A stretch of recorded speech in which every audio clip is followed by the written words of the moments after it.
Afternoon, we will open the July 25th, 2023 work session of the Pinehurst Village Council. We have several agenda items to discuss tonight in the work session, but we're going to start with a presentation. And Jeff Sanborn, I'll call on you for that introduction, please.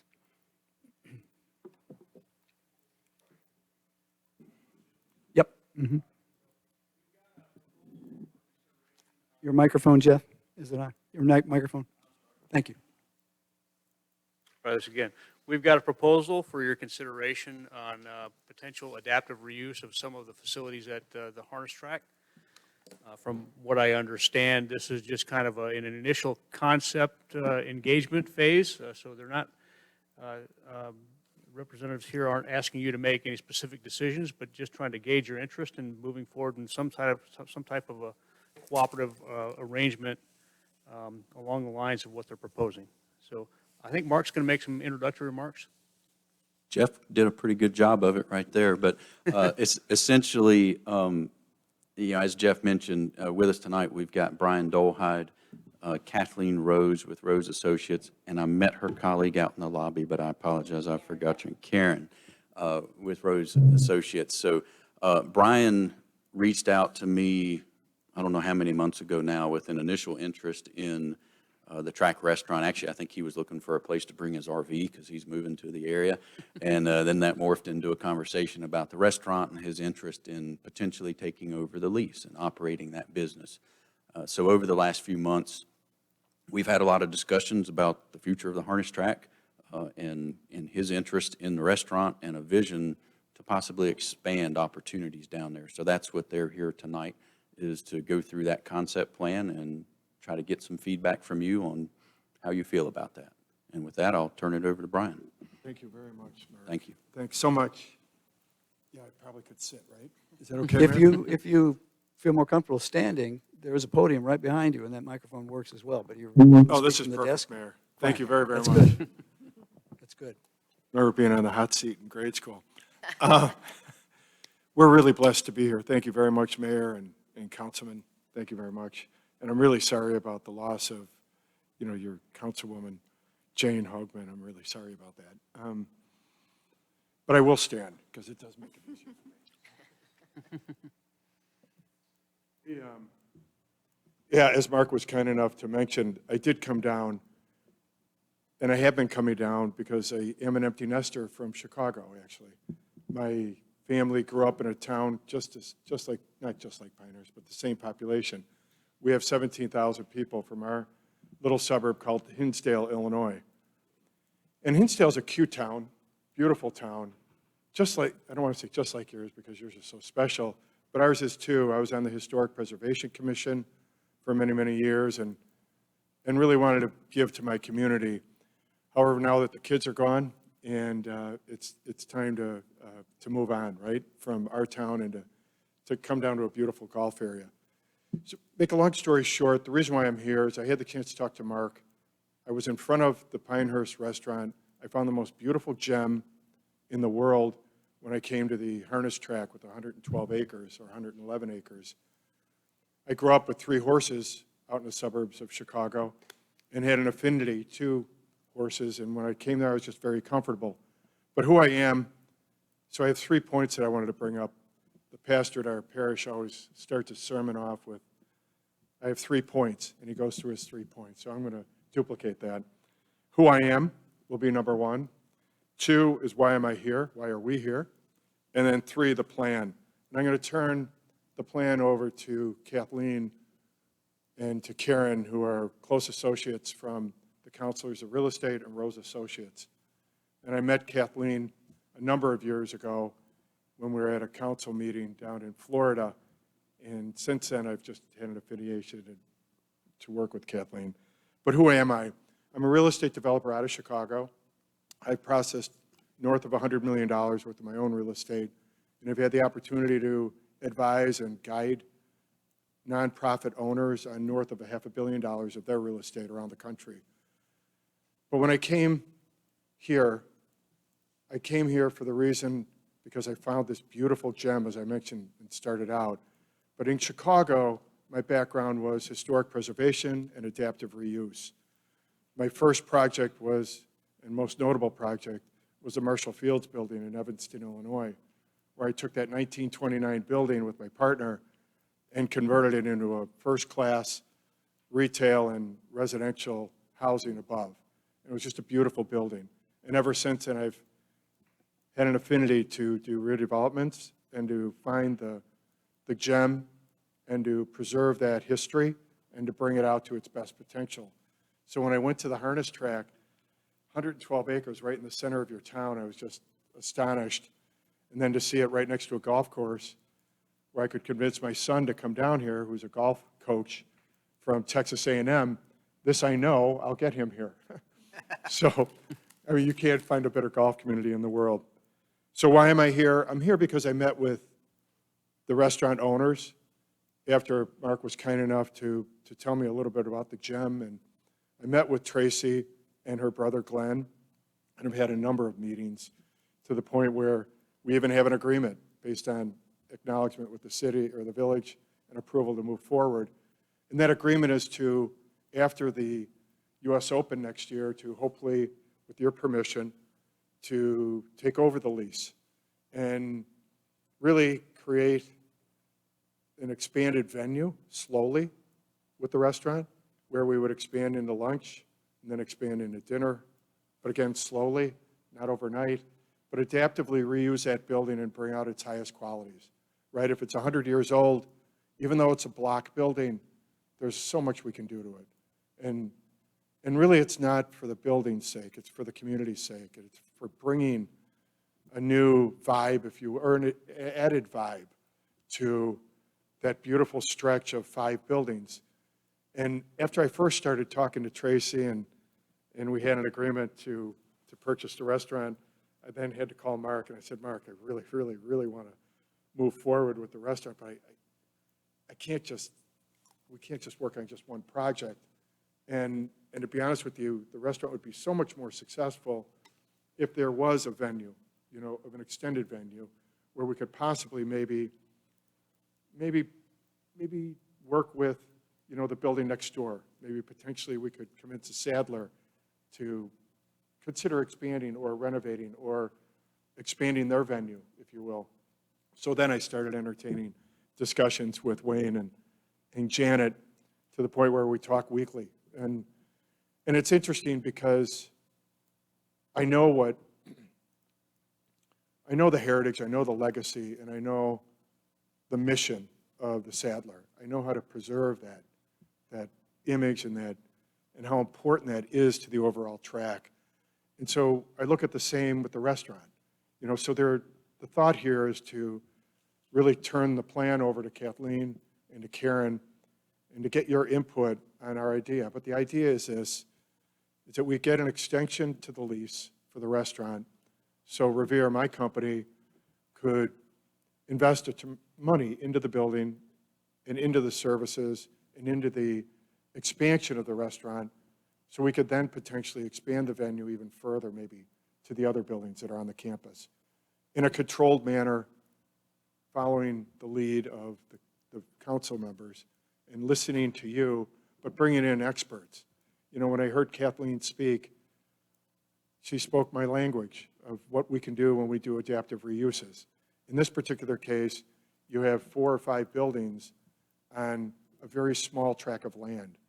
It's just north of 1.5 acres or just under 2 acres, which is very similar to land that we've developed not only in Chicago, but around the country. So the intent here is to really, who am I? I'm a real estate developer from Chicago. Why am I here? It's because I found a gem on the most, I believe, you know, coming from and cleaning out 100 stalls. I know what it's like to be at a harness track. I feel it, and I feel we can add some new venues here. And so I'll turn this over to Kathleen.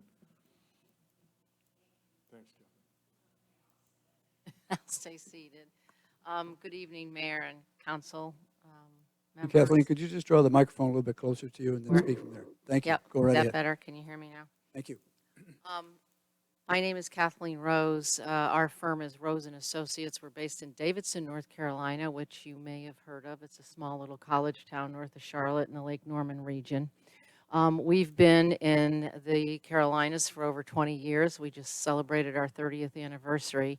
And our team does consultative work around real estate and economic development. So about 70 to 80% of our projects are public sector focused. So we work with town planners, transportation planners, private development interests, et cetera, to help them really understand what the market potential is in an area and to help put a strategy together that would be successful, but most importantly, to kind of help create some additional economic opportunity for the community.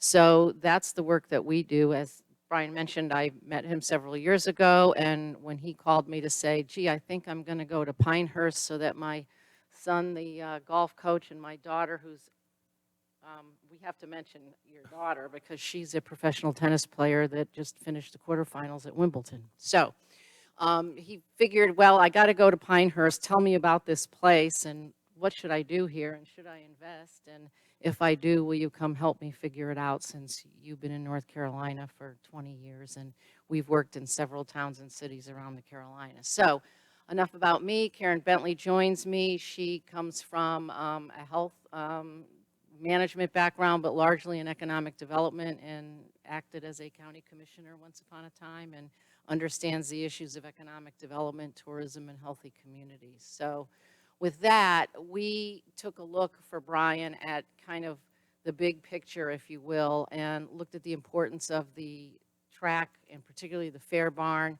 As you all know, started in 1915.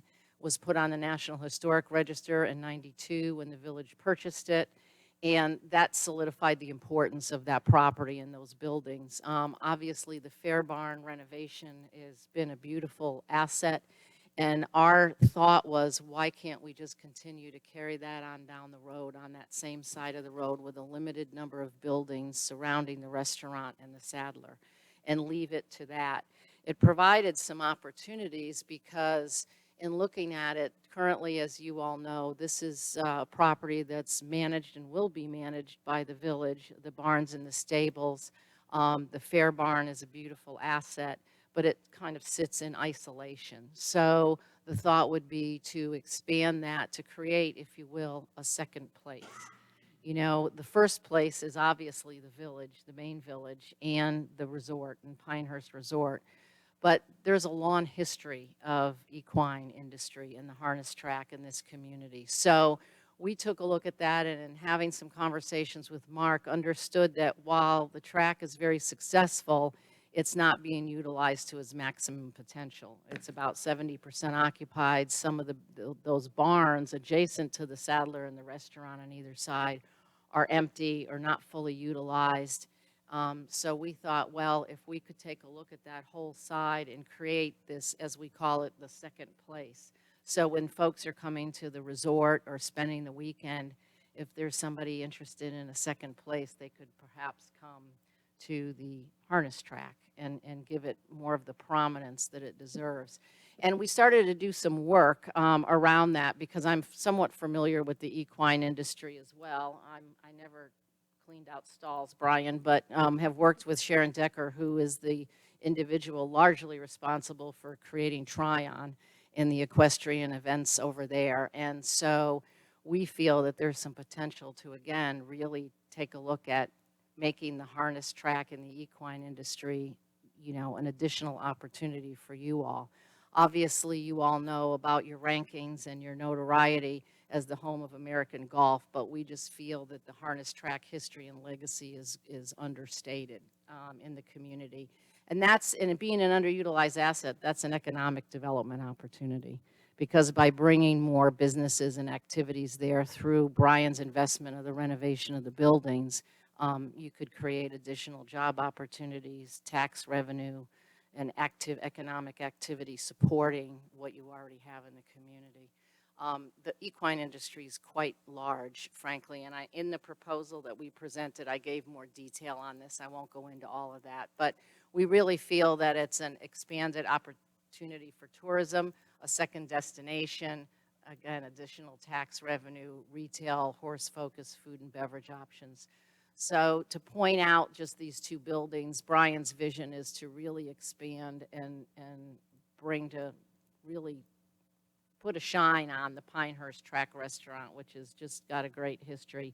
Tracy and Glenn have agreed to stay on, and it's really a succession plan for them. After the loss of her husband, who's, as you all know, is a famous harness jockey, she really wanted to find a place to exit and retire. So she was excited about the opportunity and to still be involved and to still keep her blueberry pancakes alive and well, and all of the things that are happening there. So that was a neat opportunity. As mentioned, there is some discussion of the Country Saddler to keep it as a retail operation, but to perhaps expand it into perhaps a wine venue or a distillery in addition to the retail.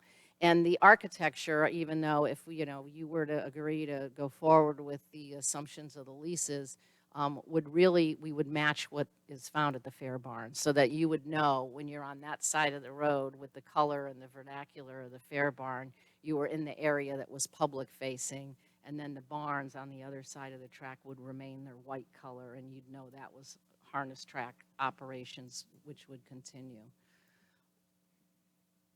I will let Brian kind of go into the detail of what we're looking for in terms of the lease structure and the investment structure, but we helped him just kind of take a look at the big picture and what the opportunities might be. So it would be really focused on food and beverage, retail, destination-oriented entertainment. And one of the visions that we did have is, if you take a look at the restaurant and the Saddler, there's a large vacant space in between them. And if you will, imagine a beautiful covered patio connecting the restaurant with the Saddler and having a beautiful outdoor patio and viewing area for folks that like to come and enjoy taking a look at the practices at the harness track. So those are some of the things that we're thinking about with expanded landscaping, outdoor public spaces, and some additional neat places for people to enjoy. Brian? Boy, that was perfect. Thank you very much. Now you can see why I've been so blessed to know Kathleen and Karen. Thank you very much. I think what's really exciting is even further, if there's a chance, and if this does happen, and perhaps maybe the blacksmith building is relocated from where it currently is right now, because maybe perhaps the plans for Morganton, the roadway gets realigned properly, or the plans are potentially to realign Morganton, and you have to relocate the blacksmith barn. What a great place to put it, but right up at the front. Newly renovated, but maintain its historic, preservation characteristics, and then create a little venue there as well. And that's what we would do. We would be a partner with the community, with the village, following the village's needs and requirements. And that's really the plan, is to really create a wonderful venue along that track where you could see up at the top, you have those 5 buildings in a row like little soldiers.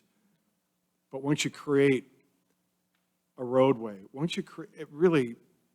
this really goes around a little bit what the gentleman was saying before, the walking area. It needs to be a part of the community. It'd be great if we could have a pedestrian walkway that could meet up at Morgantown safely, right, on those 4 corners where the T is. It's just perfect. I can't find a weakness. I just can't find a weakness, because we would listen to the village, what the village wants on the street. We would bring back ideas, and we would work in partnership with Mark, although Mark is retiring, sadly. It's been such an honor to work with him. But I think you get the point, and that's really the proposal. The proposal is today, however, that we extend the lease, or consideration for extending the lease, give us a longer term on that lease. Because right now, I think there's only 5 years, or under 5 years remaining, to put an investment in this, to really do this correctly. The preference would really be to do 2 buildings at a minimum, but to get some sort of an extension on that lease that would make it financeable. And right now, a 5-year lease just isn't long enough. But we would take over all the maintenance and repair of the building. We would listen to every request that the village had, and we would just continue to be good partners. I could just imagine having the Kentucky Derby parties. I can imagine having events on the beautiful patio, and create a venue at Christmas time, you know, where you extend the village over here a little bit, you know, as the second, how did you prefer, second? Yeah, what a, that's the idea. Love to get your feedback and answer any questions that you may have. Um, I'm assuming that's the end of your initial Yes, presentation? yes, Okay. yes. All right. In general, I think the concepts you're talking about are kind of interesting. But just talking it through and having read this over the last couple of days, it seems to me there are a number of inconsistencies with what you want to achieve, nice as those might be, with the whole area of the track itself and the use of the facility as a track, and the fact that we have horses here from roughly, a lot of horses here, roughly from October to May, and at other times there are equestrian events, you know, going on, that the sort of restaurant, nightlife aspects that you're describing may be inconsistent with the horses that are there and the trainers that are there, and you know, and their needs. So that's something in my mind anyway. I'm just trying to consider and see if it's inconsistent or not, or incompatible or not. But that was one thing that that struck me. The other thing is we're operating the track, and the track doesn't cover all of its expenses, and you've kind of pointed that out. But I don't see where what you may want to do with some of these buildings helps the track itself, or the revenue of the track itself. And it might, as I said, if there's some incompatibilities, you know, drive business away from us, and we wouldn't want to have that happen. So these are a couple of thoughts that just occurred to me in reading material, listening along, some positives, some concerns, but you wanted some initial feedback, and those are some comments from me, and I'm sure the other council members will have some right now as well, Brian. And I want to make one thing for you. I lived in Evanston for a while, so you're the guy that redid the field building right in there. Yes. Okay. When did you, well, yes. You did that after I was there, but 86. yeah. You can see yeah. my gray hair. Yeah. That's Interesting town, interesting building. Thank you. beautiful. Thank you. Okay. John, So, on Jeff, your comments right please. there, Mhm. I'm going to boil it down to a couple questions, and I've got a series of questions. I went through your proposal, but exactly what the mayor is just talking about here. What is the impact to horse operations with your plan? And I'm assuming you did an impact evaluation on this, assessment for that. Yes. Should I start with the impact first? Please. Great. There should be no impact on the horses at all. In fact, and even to the nightlife effect, this is not a nightlife. This is like 2 nights of dinner, maybe Thursday night and Friday night, just come in for spaghetti dinner where they currently have it right now, or they did a few years ago. So we're trying not to impact too dramatically, nothing. But in regards to the horses, the venue will obviously remain the same. There should be no impact to the horses because we're only on the east side. We're only on the left side of the road, if you will. Have you talked to any of the harness track users, the horse folks that are in there, the repeated customers that are? Yeah, that are not using- yet. I wanted to first of all float with you the idea, get your impression, concerns, but I have been working closely with Wayne and Janet at the Sadler. No, they're not harness folks, but they are very in the horse world, right? Well, to carry on from the kind of the theme and the mayor brought up here and kind of what's going through my head is that I'm not a horse expert. I'm a guy who's elected to the council without any horse experience. But we do have folks that come down here at least for 6 months out of the year. And they are using the track. And the intent of that track and the reason it was preserved was to have harness training that goes on. And I'm reluctant on going forward with anything that could potentially significantly impact it. And I've always believed in talking with experts and things like that, and there's no better expert than this, so the people using the track. So an impact evaluation on what's going to occur with what you're proposing, I think is appropriate. When you're talking about music, you're talking about alcohol, you're talking about large crowds, you're talking about increased traffic. It's hard for me to believe that that's not going to have an impact on horse operations. And so to have them weigh in on that and to give some input on it, I think is very productive.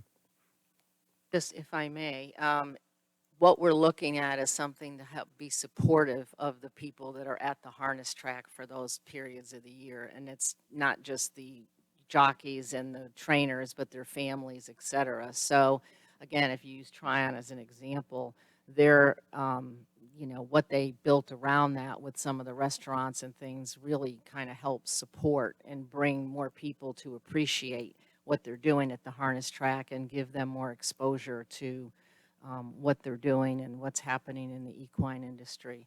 As you walk around the village, most of the things that you see in the stores and the village gift shops is focused around golf.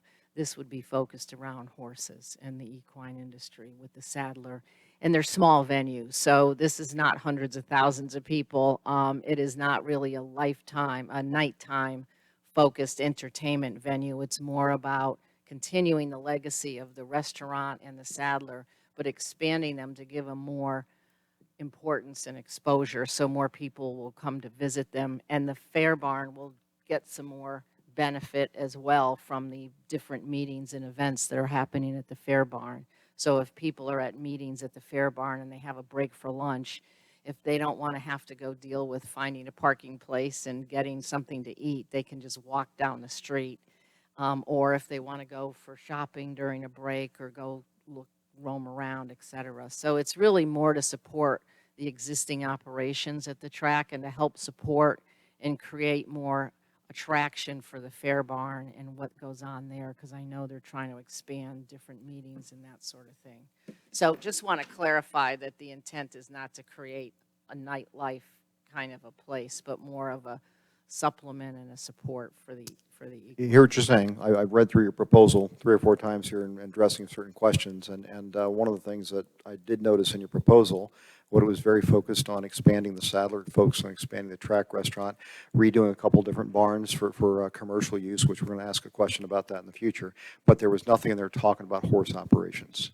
And the intent of the horse track is to have horse operations. right. So it's a reason for my questions on there.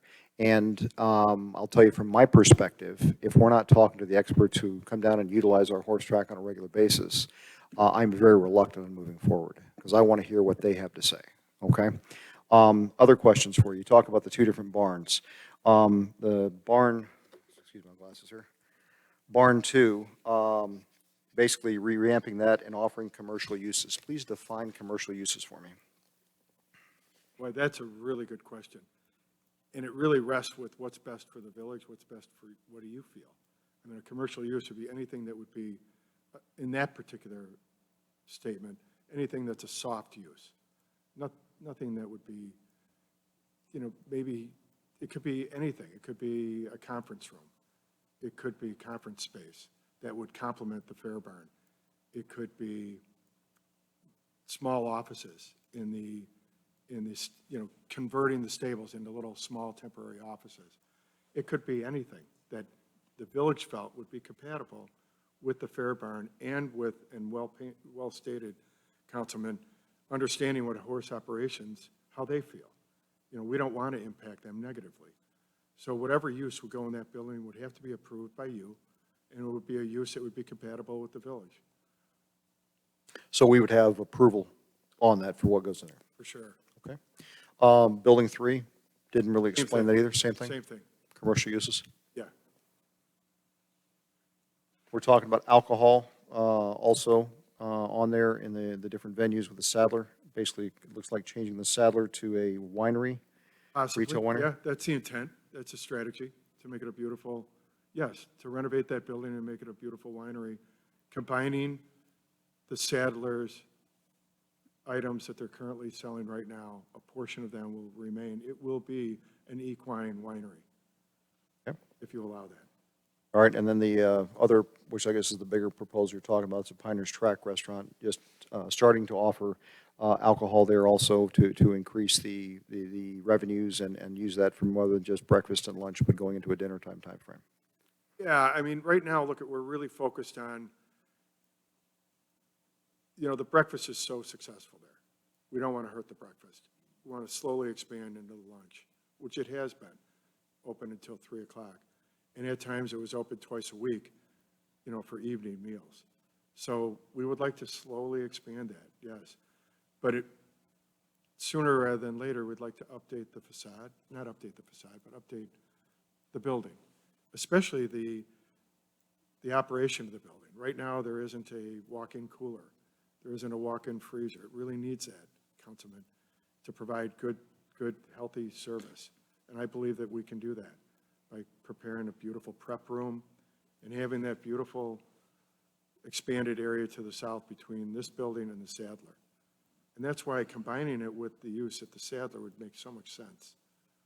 And to do it over a period of time, not overnight, but to grow with the village and to make sure that it's done right. Okay. You mentioned a longer lease. How much longer? The proposal right now is a 20-year with 2 10-year options. Got it. Thank you. I appreciate you recognizing the beauty and historic aspect of our village here, and thank you for your time and presentation. Those are my questions. Thank you. Thank you, Jeff. Other questions? Pat? Well, to sum up my questions, this sounds like you're going to spook the horses. I mean, we've got, at least I've been taught that sometimes even slamming a car door can spook a horse. And I don't know if that's true or it's an equine myth, but I'm trying to reconcile how I've been to the Track Restaurant. I go there on occasion. I don't know how you would do this and provide the ample amount of parking for the commercial aspect of it. I like the concept because those buildings, I didn't even know the other building, the Sadler building. I never thought, I don't think I've been in it, okay? I'll be honest with you. I've been in the Track Restaurant, but not the Sadler building. So I never imagined it for anything else. So I'm impressed with the thought of doing something about that. But I am aware of the availability of what we'll call parking there, parking that comes right off our most crowded road, Highway 5, traffic. And so, and if there was activity, which I think you'd want so that it could be a commercial success, there's cars coming and going and doors opening and closing and lots of people there. So I'm having a tough time with the concept of how it would actually work. And I like the concept, but I just have a tough time on cars, commercial activity, parking, all in a very close proximity to literally barns where we have lots of horses roaming around. And so that's where I'm at. I'm interested in what you could fill in there with my thoughts, but there's also the additional impact on the Morgantown Road discussions now of where the road might be reconstructed and where it would go and how it would impact the barns and that are currently there. So I don't know if this is sort of throwing something else in that aspect. But I really got to feel more comfortable about the increased commercial activity in a narrow area that borders literally barns and horses. So go ahead and. Yeah, let's stay, and then I'm going to turn this over to Kathleen because she's the expert at this. But I should mention that, let's assume for a minute that we don't even focus on barn 2 and 3, which are the last two. That's where we must have 20 stalls in each building. Right. So roughly there's 40 horses there. Currently, right now, the 40 horses are contiguous right now to the existing restaurant. Let's say that we even forget about those 2 barns for a minute. Just put that on the shelf for 5 years from now. Whenever the village would say, Brian, what a great idea. Let's expand to building 3, which would be the next building next to the restaurant. But right now, today, whenever I go to the restaurant, it's always packed out in front. And it's an existing condition where you have 20 cars or a fire truck out there having breakfast, that's parked there, having breakfast. So it's really an institution right now today. So we're not talking about a change in traffic to that building. We're just talking about that traffic extending to the afternoon, right? And then, Let's be realistic. It's going to extend to the afternoon into the evening. oh, that, Yeah, now I was going to say, and then this eventually to the evening. this is a profit-making enterprise, and I'm all for profit. Yeah, but I'm just, you're not going to, it's not going to be run like the Track Restaurant. I don't think it's going to be run like the Track Restaurant. The golfers are in there early in the morning and they clear out. I mean, that's been my experience. Right, but there are a lot, you're right, it's your town, you're correct. But there are neighbors that love the restaurant as well, that come, right? So, and they did have an afternoon clientele. So the existing condition today is until noon, you're right. But up until noon right now, we're not distracting the horses, to my knowledge. And that will be, Councilman, that's a great thought, what you said earlier, as well as you, Mayor. But in regards to really talking to the current tenants, if you will, to the village right now, all the horse operators today. But there was no way that I wanted to approach them until I got your blessing, because you are the key stakeholder. And then if you gave me the blessing, I would love to talk to them and see if this would impact them. And maybe we don't talk about barn 2 and 3, and we just stay focused on the 2 buildings. And the 2 buildings right now are the restaurant and the Sadler, and to see if that's acceptable to you. The request right now, however, is just for the restaurant. Can we get an extension on that lease so we could put money into that building so we can extend the venue hours? And provide outdoor, and one of the challenges, Go back a slide too, the slide where you had the 5, that's the one. yeah. Go ahead. Go ahead. So all of the current horse, with the exception of at the end where barn 2 and 3 are, all of the actual horse and track operations are on the opposite side of the circle and over on the north side, on the other side of the fair barn. And the fair barn has got a parking lot, and they do events that accommodate over 100 people. So there is already a large parking lot there as far as car doors and that sort of thing. And that's at the north end of the site where it's closest to where the actual, most of the horses are. The Morganton Road discussion is at that southern end where barn 2 and 3 are, and it's already anticipated that one barn would be demolished and another one would be relocated. So that area, if the Morganton Road issue gets built and resolved, will kind of clear out any horse activity over in that little corner at the turn of the track. And most of the activity happens at the opposite side of the track, all the way across the field, which is quite some distance. So the likelihood of disturbing or upsetting the horses is pretty remote. I think the observation about the fair barn is a very good one. We do have a lot of vehicular activity down there on a regular basis now. But just to kind of clarify, this whole Morganton Road realignment thing is still a moving target. Yep, we And understand that. what we understand right now to be probably the most likely outcome, if anything happens at all, would be that barn 20 would be able to stay where it is now.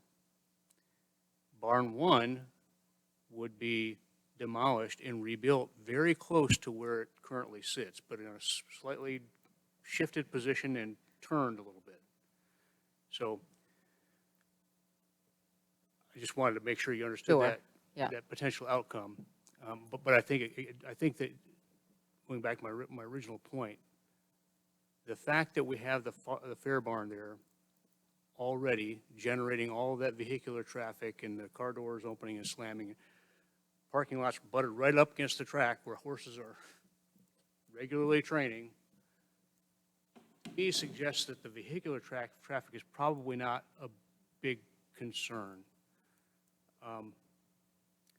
So then there's the other, I think there are the other impacts that are generating concern here about outdoor nightlife and other aspects of, Sure. people are getting loud.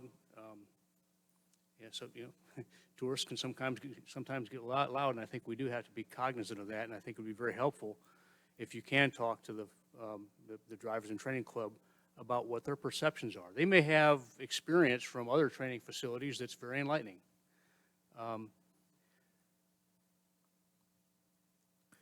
If, The other thing I would add to that is that we're talking about, these horse operations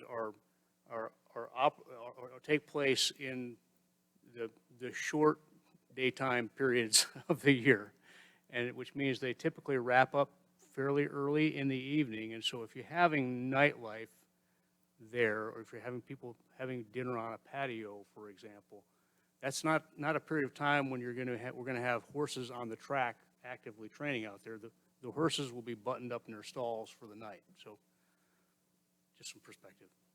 And we did, I mean, with the conversations with Tracy and with Glenn were, if you were queen for a day or won the lottery, what would you do, differently here? And she talked a lot about the challenges during COVID. She talked about having no outdoor patio space, which is a wonderful way to expand operations, where she described, there's lines of people standing outside in the heat with no cover over their heads. So the thought was to create a wraparound porch with rocking chairs, put an outdoor patio with a cover on it over toward the Sadler, and just create a nice venue that can expand both the capacity for breakfast, so people don't have to wait for 45 minutes to get breakfast on a weekend, or lunch. So those were really the primary focus. And then the thought was, if it's appropriate, then again, if it's approved in terms of the hours, is should we expand into dinner and afternoon and evening, early evening events. It's not anticipated that anything would be open later than 7 or 8 o'clock at night. So, apologize if you got the impression it was a nightlife kind of a theme or concept, but it's really more of a daytime to support the track operations. This is really a working meeting, right? We're here just to talk to you about this and to find out. And it's really great to know the concern, especially, it's rethinking barn 2 and 3. There's no need to redo 2 and 3 if you don't want us to. Let's stay focused on the restaurant, and if you allow us, let's take a look at potentially working with Wayne and Janet on that Sadler. That can be a great, gorgeous little equine retail and winery. And remind me about the blacksmith That's, proposal part I of it. shouldn't really throw that out, but, if the Morganton Road realignment did occur, it is perceived that building could potentially be in the way. It's a very historic building. And a potential location for that building could be, in front of the Sadler. Yeah, next to the Sadler, and to even maybe reactivate having a blacksmith operation. We also talked about an educational center where people could come in and learn about the equine industry and horses. You have the veterinary school in Southern Pines. There's a lot of things going on in the equine industry in and around the area that, there's no facilities to be able to highlight that and shine a light on it. So that's what the thought was. But the primary focus, as Brian said, is the restaurant and the Sadler. And then, as Brian often does, he thinks big and said, well, what if we could do the next building and the next building? What would that vision be? So we're really not here to ask for the entire picture and the vision. It's largely the restaurant and the Sadler, and to get you thinking about what's the future of those other 2 buildings if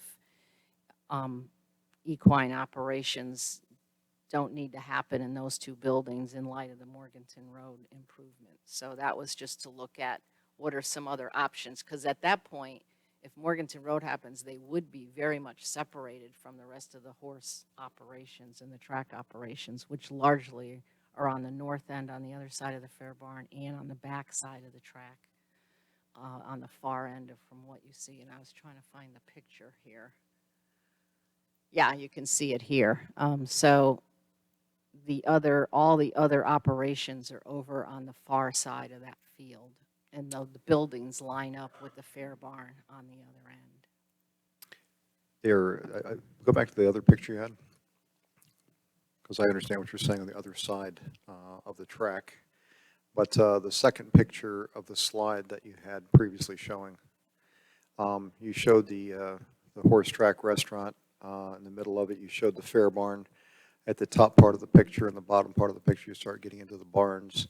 Yeah. And then as you get more into the curve on there, on the left side, which is not showing, what you get into there is the office area. But in those barns, you also have some horse utilization that's been there. So there are things that do go on that side of the track. Yeah. It's not like there's not. So I'm looking at the second picture, the second slide, where it says 2024, 2025, Building 3B, Country Saddle Oh, I back was one. looking at it. Thank you. Uh, No, the thing wants to just, has a life Okay. of its own. Okay, I'm not touching the mouse All right. anymore. that picture right there. Thank Very you. good. Oh, good Okay, so Lord. as you come down the road, so at the top of the picture, down to the Right, bottom of the right. picture, technically you're going north, from south to north Right, on there. Right, And you start to hit that curve, and you see the curve in the track. right. To the left, as we're looking at it, you're going to get to the office of the, for the horse track on there. Anyway, the barns are utilized. To what degree, I don't know. Mark could probably answer that better as to the specifics on there. My point is that there's still horse utilization in that area. It's not like it's devoid of it. And I go back to my initial comment. I'm not telling you no to everything. What I'm saying is I want to know the impact from an expert, because I don't know about horses. Is the evening music at a low level? Because I can't be at a high level, because we're not going to, we don't want to bother the citizens either. But is that going to bother horses or not? I don't know. If somebody's out there smoking a cigarette, is that going to bother them? I don't know. Okay, but what is the impact of having restaurant activities to the horse industry? That's the question. And I think experts need to answer that. And ones that are tenants for us, because that's who will impact. And what I'm not looking to do is to say, okay, let's have someone else come in and run the track restaurant, because it seems like we've now changed the plan here. Let's look at the track restaurant, okay, as the primary thing here. And I certainly want the track restaurant to continue. It is a historic thing that's been going on, and I've eaten there frequently. I think the first time I had breakfast with Pat Pizzillo was at the track restaurant. Okay, where we met together as council members and talked over there. So I frequent there quite often. Any case, having that continue is in our interests. How it is done is very important. Okay, what impact it's going to have on what we're trying to accomplish. Our vision, Sure. not your vision. For sure. Could not agree more. Could we have a baseline? And I think that baseline study would be, I'd propose in this meeting that we leave 2 and 3 alone. Forget Barnes 2 and 3 for right now, until you bring it back up to me and say, Brian, please look at that with Kathleen and your team and Karen. Let's look at a study that looks just at the restaurant from a parking standpoint and a venue standpoint, expanding until maybe dinner at 8 o'clock. And how does that impact, the tenants that are on the campus right now? And find that out for you. I know right now, we've talked about it before, that there is a lot of activity at the Fair Barn past 9 o'clock at night. Yes? We're not proposing going north of 9 o'clock at night, that's for sure. So that's kind of where that discussion will revolve around. And then you have the winery. What would happen at the winery? My wife and I just stop at wineries, and we just stop in and we'll have a glass of wine and buy a bottle of wine and move on, and we'll look at the retail and we'll buy the retail items that are in the shop. We're not talking about a venue that's going to have heavy traffic. So that's how I'll come back to you again at the next meeting that you allow us to come back to. And again, this meeting was really just to get your feedback and have a working session. I really appreciate the feedback, because now we get to focus on what is realistic, because it's your community, it's your town, it's your buildings. We just hope to have the opportunity to use them if you allow us. I'd like to add my comments, please. Lydia, go ahead. You haven't, you've got a few questions here. I've been listening, and actually, the horses are, they were not even one of my concerns, so thanks for pointing that out. But, and I've just got some random notes here. Number one, thank you for saying gym. This is a word that the mayor and I especially use a lot, that we consider this place a gym. This place is truly a gym. But as I was, number one, number two, thank you for your presentation. I completely agree with you that this property is underutilized. And for several years, I've been wondering, what is the potential out here? I don't know what the potential is. And you're talking about your vision and something maybe Councilman Morgan's talked about. What's our vision? And this is a very valuable community asset. And I don't know what this community's vision is for this property. We know the harness racers are there from October, November until May, but who are the other horse users out there? What would be better for them? How do we increase the potential of this valuable asset and bring it to the point that it's not underutilized? And I don't know the answer to that, and I don't know how we find the answer to that. I suspect that there are various segments of our equine population down here. I don't know what those segments are. I would like to know how we could better serve them out there. I think that's important for us to understand how we better serve the many horse communities, horse segments that we provide services to. I just see. Oh, another biggie is I'm listening to you. This is in the State Historic District, and I have watched many meetings of our Historic Preservation Commission, and I'm hearing you say things that I'm not sure are consistent with the requirements of our state historic preservation guidelines. So that would be, could be problematic with some of the plans that you're proposing. I don't know if they are, but our Historic Preservation Commission is phenomenal in making sure that what we do is consistent with our guidelines. So I've got, thank you for saying, Jim, I appreciate vision, but I think it needs to be our vision.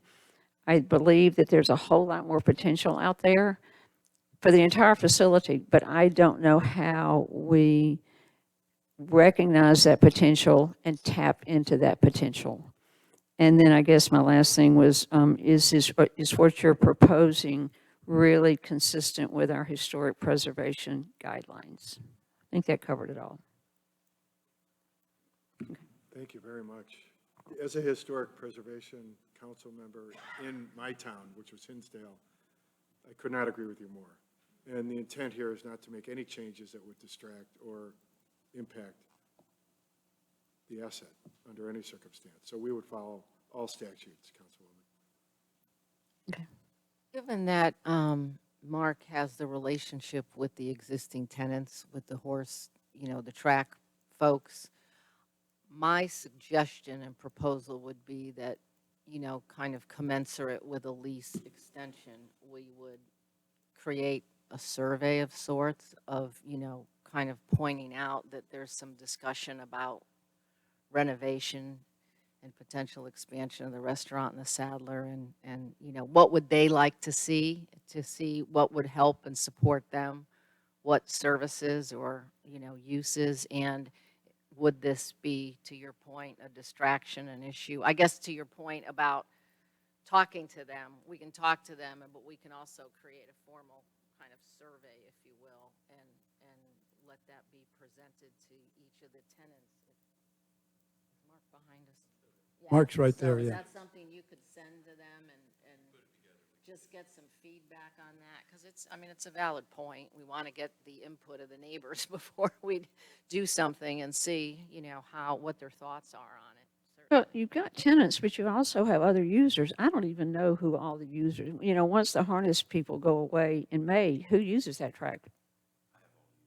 Okay. Well, we have, there's a lot of the equestrian community, the hunters and jumpers and all of that use the inside of the track at other times. On this issue of the survey, not against that at all, but we're right in the middle of the harness racing peak season right now up in other places, and these folks that use our facilities are scattered around, as far as I know, all across the Midwest and the East. So I don't know how easy it would be. Mark would have a better idea, to be in contact with those people right now. So it might be a few months before, when they're here, it'll be easier to do that. But Mark can better direct that question. But I suspect they're trying to win some money with the horses right now all over the place, and it might be hard to meet them. Would that be true, Mark, in your experience? What would you guess if we were trying to do a survey with the industry right now, the harness industry? I think we would start with Garth Henry probably with the With driving club. Reach out to Garth, maybe he makes that initial contact with everybody. They certainly have a list of all the trainers. We have contact information for all the trainers in-house as well, so it could be a hard copy that's mailed to them, it could be an email, it could be a text with a survey link. We have ways to get in touch with them, I think, but I think it would make sense to talk to Garth. And I would ask that the village be involved heavily in the survey that goes out. Collaborative here, that don't want to start rumors and lose some of our tenants. It's probably already news at 11 for whoever's going to watch the meeting Then maybe we tonight. need to do, maybe we need to do some more information, so we cover the rumors, okay? Hey, Mark, while we have you, and speaking of increasing the utilization over there, what is the status of the pads, the new pad we're going to put in for the RVs? We just put that under contract. We got the PO last week, so everything should be starting, if not this week, I think next week. Okay. So all those projects will get underway and will be completed before training season. So we'll have the new pads for the new RVs when they come back in the fall. That's the plan, yes, ma'am. Okay, terrific. Knock on wood. Okay. Stuff can always happen, but that's the plan. I'm Look sorry, at sidewalks. Their question was about the paddocks? Is that what you're asking about, the paddocks, the current The program? RV spaces that we've talked about The creating. RV. Right by the I 1 couldn't mile hear with track. you. Yeah. Okay. Yeah, we'll be doing those, the dorm renovations, and some of the other projects that were in the budget. So that's, Before you leave, right? we've got a contractor, and I plan to finish that before I leave. Okay. That's my intent. Thanks, Mark. Well, I think we've all expressed some real problems with how this might evolve, and I don't know council's consensus here, and do we want to have this survey go forward? I mean, it's their time and some of our time too, but I think there are a lot of compatibility issues here in our minds. I certainly would like to see how this might develop, but it's pretty difficult right now for me to get my arms around how this would really all work Well, I in the think, end. Pat? I think what we've narrowed this down to is we're going to skip the barn 2 and 3 issue. And the compatibility survey or discussions, whatever, how it's going to work, is going to deal with the restaurant and the Sadler only. Am I right? Correct. And primarily with just the restaurant, because we don't have an agreement with the Sadler. So we've narrowed the scope, and it'd be good to get the feedback from the people who are around there, the users. They're the key stakeholders. Yeah, the question I can't see it. question now evolved into the track restaurant. And with that lease coming up at this point in time, what's going to happen with it? And so I do think with that being the specific question that we're looking at now, to ask that question, because right now we have a company that's here that's saying, hey, we'd like to have the track restaurant. We're looking at expanding it maybe and having increased hours. And before I'm willing to bless on that, I want to make sure that we know what's going to happen to the horse industry. Yeah. Well, I'm also looking at the expansion of the track restaurant, and I'm just thinking back, maybe with the roast office, some other buildings in town where we really have, it's been a struggle trying to get these improvements approved. And it's all the HPC issues. John, you might be more aware of this than I am, and I want to make sure that any modifications to any of these facilities keeps us in the good graces of the historic people, SHPO, Good. whomever. I think we have to think about our historic preservation interests in the different bins that they exist in, right? So we have our HPC, who's charged with Our compatibility guidelines. with the district, right? And which is a very wide lane. Yep. So I'm not really, having not seen any specific plans, I think there's a lot of room for negotiating improvements to any of these buildings that would pass muster with the HPC. Then there's the separate issue of impact on our district. Okay. Well, it sounds, well, you know this better than I do. I have concerns about modifications that are being proposed that might run afoul somehow, somewhere. That's the best I can state it. to me, it seems like a potential minefield. I don't know if it is, but if it's a potential minefield, let's work it out.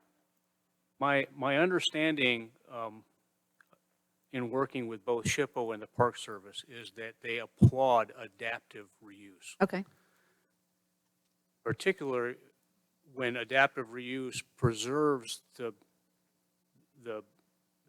outward appearance of the original structure to the extent possible. Yeah. Well, Yeah. yeah, I'd just like some clarification on that, just so we make sure we're going about this the right way. Because I'm looking at renovations to Track Restaurant is a good thing to increase productivity, to increase the, I mean, it's a quaint little building that it could be made a little better and still remain quaint. And we're Brian, not do you- proposing changing so adaptive reuse is if you change the use, and that would be relevant to the barns. This would be no adaptive reuse for the Sadler and the restaurant. We're continuing the existing uses, which are retail and restaurant. What is the square footage of the Track Restaurant? About 1,700 feet, roughly. 17. And the Sadler is about 900. Yeah, it's not very large. That'll be Very pretty small building. Brian, is this enough? I mean, just these three buildings, but focused on the Track Restaurant, is this enough for you to have interest in? Yes, because I think we'll eventually, God willing, we'll be able to work on the Sadler next door. And with the two buildings, I think that would be just perfect, Mayor. Well, why do the number of buildings affect Well- what you're doing? Isn't it more what's going on in the buildings or what can happen with them? I'm afraid this might lead on, You're in a destination location, you want to create a vibe that takes advantage of the wonderful, beautiful park. You have 112 acres there, Mayor. And, you have people that would like to just stop in and have a glass of wine and relax, maybe sit out on the patio, and this is just a perfect venue to do it. there are plenty of really- places in town to do that.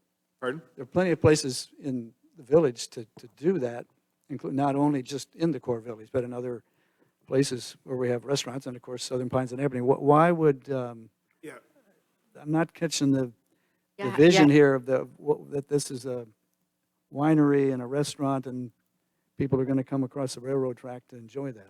I don't know. It's really two things. One is to continue the legacy of the facilities and the people that are already there, but they're both in retirement age and they want to exit. So they can either just shut the doors and close the businesses, or they can sell the businesses to someone who will kind of honor that legacy and history, and that's what the conversation is about. But in order to justify the extraordinary cost of renovation and historic preservation, you have to be able to ensure the continued success of the businesses. And so that's been part of the conversation with the business owners is, what's the value of their business as opposed to the amount of business volume that they do and what they do and how they do it. And so if we can improve that opportunity, that's the only way to be able to justify the cost and expense of doing preservation and renovation. That's my And point. it's a delicate balance, I'm- right? I'm just wondering if there's enough in this project that's going to be compatible to what we think it should be, and the Park Service and the Historic Commission, all that. Is it going to be enough in it for you to really be able to be profitable and recoup your investment? Well, we hope so if we work together on what the vision is, but that's why we're here, is to understand what that is from you all as well, so. So, As you asked that question, I thought about the residential development in Pinehurst South. Yeah. They might possibly like to go there. That's the only answer that comes to my mind. It's not there yet, but I'll not ask a question, but I'm just going to make a statement for later development when the survey comes back, if that's what we're going to do. You talk a lot about in your plan and somewhat in your presentation about how a walking trail and a cart path and the area of the track and the area to the north, how all that's going to come together. And I'm not sure we know how it's going to come together either, because you got a road to cross. Even if it gets moved. So we'll leave that for later, but that's another thing in my mind about what would work here, or could it work? Am I hearing that we are, well, I put it this way, is the village council supportive of the idea that our staff should spend some time working with these folks on a program that focuses on the three primary buildings that they've talked about tonight? Is that a, do we have a view of that? Is that the mission, is that the idea we have to accomplish here? I can't go as far as the three primary buildings. I can go along with Track Restaurant and, well, Track Restaurant. So you're saying, I think their preference, don't let me speak for you, Brian, but your preference is you're going to kind of need a mix of the track and maybe the saddlery and perhaps the blacksmith building at some point. Is that? isn't that- What I'm picturing here is the company basically coming up with the questions they need answered for the survey. Before they send that out, I just want to Before make they go. sure Yeah, that, sure. that our staff has had a chance to bless it off, to make sure that it's asking the right stuff and it's not somehow hurting the village and the tenants we have that are here to train horses. So it's more of a veto type issue. They're not here to develop it for them. So yes, I think that's minimal impact from our staff, yet it still protects the village and still allows them to go forward with what they need to ask. And the focus on this is the Track Restaurant. Okay. So that's my picture. Am I missing something here? No, that's right. Okay. The restaurant is the pressing, Mm-hmm. time Yes. sensitive question for you. Yeah, and if you like the restaurant, if the results come back positive, then we could talk about potentially the Sadler. And just on the restaurant, you mentioned the blueberry pancakes. They got a great hobo omelet, okay, Yes. with grits. Yeah. Okay, try that. I just talked about that 2 hours ago with Glenn. Yeah. All right, so Pat, Lydia, we have a general idea of what Yeah. will happen here? I As Jeff concur with described, I've this described it, very- Jeff's described it? Is Okay, laid out by Dr. Moore. Okay. All right, Lydia. Jeff Sanborn, are you comfortable with the staff participation here on that? You'll meet with them and carry that forward. And we'll see something before it goes out, a survey and this sort of thing. Yeah. Thank you for your time. Thank you, Mayor. Okay. Thank you. Thank you. Would council like to take another very short break before we go on to the next item? Yes, you would. All right, we'll reconvene at 7 o'clock sharp. Thank you.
We will call back to order the work session of the Pinehurst Village Council for July 25th, 2023.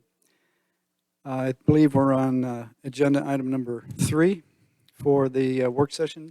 Jeff Sanborn?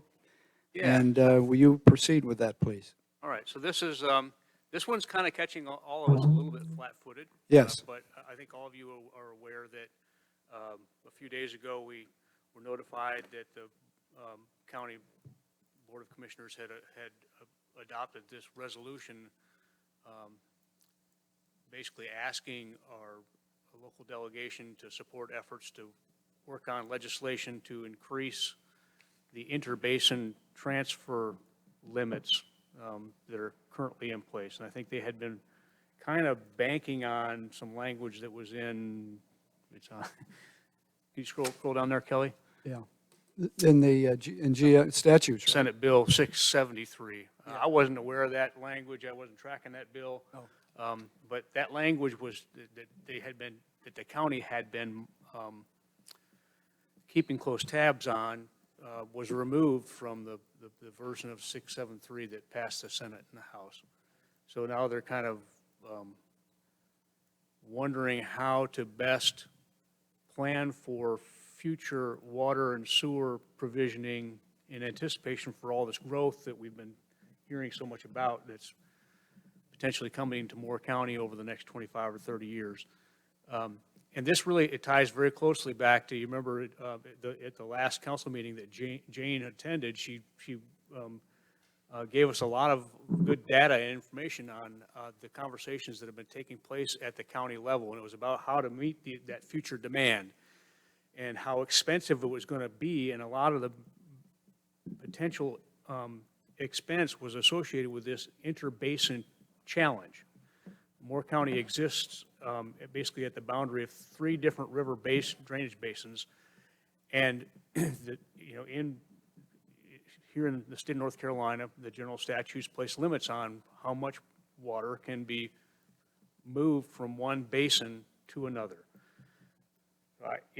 This is not something I'm an expert on, but I think from, a little bit of light reading I'd done a couple of years ago, this whole thing came about because of concerns about big cities like Charlotte and Raleigh stealing the water resources from surrounding rural areas that couldn't be used to support the future growth of those rural areas in the future use for the future. So, I don't know to what degree there's any real science around that matter because, most of the drinking water that is used in North Carolina is surface water versus well water. We have some well water here in Moore County. So, you're talking about surface water on the one hand, and then, the drainage being, water being returned to the drainage basin. Most of that stuff is actually done in a way that it actually augments the aquifer, not the surface water resources. So, I say all that to say this. So we got the request from the county commissioners to consider also having you also adopt a resolution in support of something like this, asking our local delegation to pursue efforts to increase the interbasin transfer limits. So that's point 1. The request is on the table. Point 2, like I said, I'm not an expert, and I know maybe just enough to be dangerous with regard to water resources. Point 3 is that, to me, if these interbasin transfer limits are not adjusted upward, it's likely that in the future, the trickle-down effect on our residents is that they're going to have to pay more for their water. So from that standpoint, having these limits increased is beneficial to residents of Pinehurst. And then, what am I on, point 4? Point 4. To the extent that there really is an interbasin transfer problem, this given Moore County's situation, we would be the benefactors, right? We would be taking water from other basins, and it would be put in our aquifers, which would benefit our groundwater situation. So even from that standpoint, it probably benefits Moore County, though there may be other parts of, surrounding counties that have a consequence. So, All right. Question. Jeff, this resolution was dated June 20th. 673 became law 3 days later. So this issue, it seems to me, this particular issue has been settled. This particular issue, as described here, has been settled. But the bigger issue is still a big issue. So how do we, if this particular issue has been put to bed, but it's still an issue, how do we get on board with Moore County's next steps? I think this is it. I don't think this was I think they're just calling it, if I read it correctly, I don't think that their resolution is limited to fixing 673. Oh, right. I think that they're asking our local delegations to work with the General Assembly to achieve an increase in the interbasin limits, Well, or other legislation. Thought too, but I'm not quite sure. I think I know what you're saying, Lydia. it seemed like it seems like we would need to refresh this, revise this, move a step ahead of this, and then get on board with that. I'm just not sure what the county, what their position is now that 673 has become law. And I agree with you. This will benefit us. I But- know that in the last week, we got the transmission, we got this electronically from the county asking us to also adopt a resolution like this. But this is dated the 20th, and then it became law. 673 became law. And so my point is, what is the next step for the county? If 673 has become law and what they wanted in there was removed from it, then do they have I call this Plan A, do they have a Plan B for getting what they really want? I think that's what I tried to describe. Yeah. They're describing the 673 stuff there just to provide the background. That's the whereas. The resolution is to support, I think, down. Now therefore be it resolved that Moore County encourages and supports our local representatives as well as the entire North Carolina General Assembly to increase interbasin and sub-basin allowance transfers. Okay, and if the only thing I would add to this then is in the paragraph where it says, whereas although 673 has passed the Senate and the House, this being dated June 20th, I would add, and has become law effective June 30th, just to show that we are aware of what's going on. And notwithstanding what has happened, we still want this to happen. That makes perfect sense. let me raise a question. I'd first like to know, why was the language dropped? That's what I have. Okay. Who knows? Okay, because we're asking our legislators, who have some influence, to do something that was in a bill that was removed. Yep. And so somebody removed that language, and it's just not somebody, there must have been some reason or support to drop out language like that. Right. I think it goes all back to the politics associated with big cities and That the could areas be. around big cities. So it's fair to assume that there are General Assembly representatives of those less developed rural areas around Raleigh and Charlotte that wanna are see- afraid of increasing The these interbasin limits. trace. Okay, so we're then therefore are asking our legislators to take on this effort again that was somehow was unsuccessful in whatever that bill number is, 667, I guess. Boy, I'd sure like to get a feeling from them. Are we asking them to, be Don Quixote and tilt at a windmill here? Or is this something that, they're looking forward to to a sort of collective support to do something? Because when I read it, I just said, heck, Ask them if got they'd be pulled out. receptive. yeah. Well, Jeff, also, wouldn't, they're just asking us to be in touch with our elected officials and support this resolution. You're not asking us to do a resolution of our own, correct? They did, in the email we received from them, they were asking that the municipalities in Moore County adopt a similar resolution. Similar resolution. We would, Well, then okay, I- so we would tinker with this. Then I think we need to work on the wording, just as is being said, yeah. Well, add the fact that we know it passed, but it might be good to find out why that language she changed. Because I made a note to myself, why was it taken out? And you might be correct, but maybe it's worth asking the question, why was it taken out?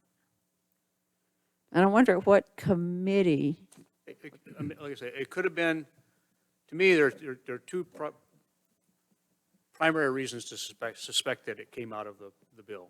One is what I described before. It's the communities and more rural areas around the biggest cities. The second is, well, maybe three, the environmental lobby. And the third is Diener.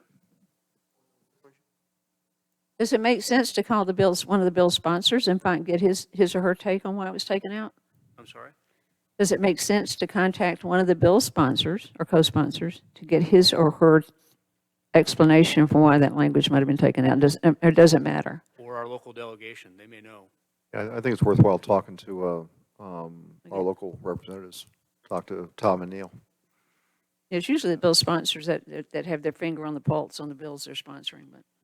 And to Pat's point, I mean, if we contact one or both of them, we can at least gauge their receptivity to Something like this. All right, I just pulled up the bill. doing this.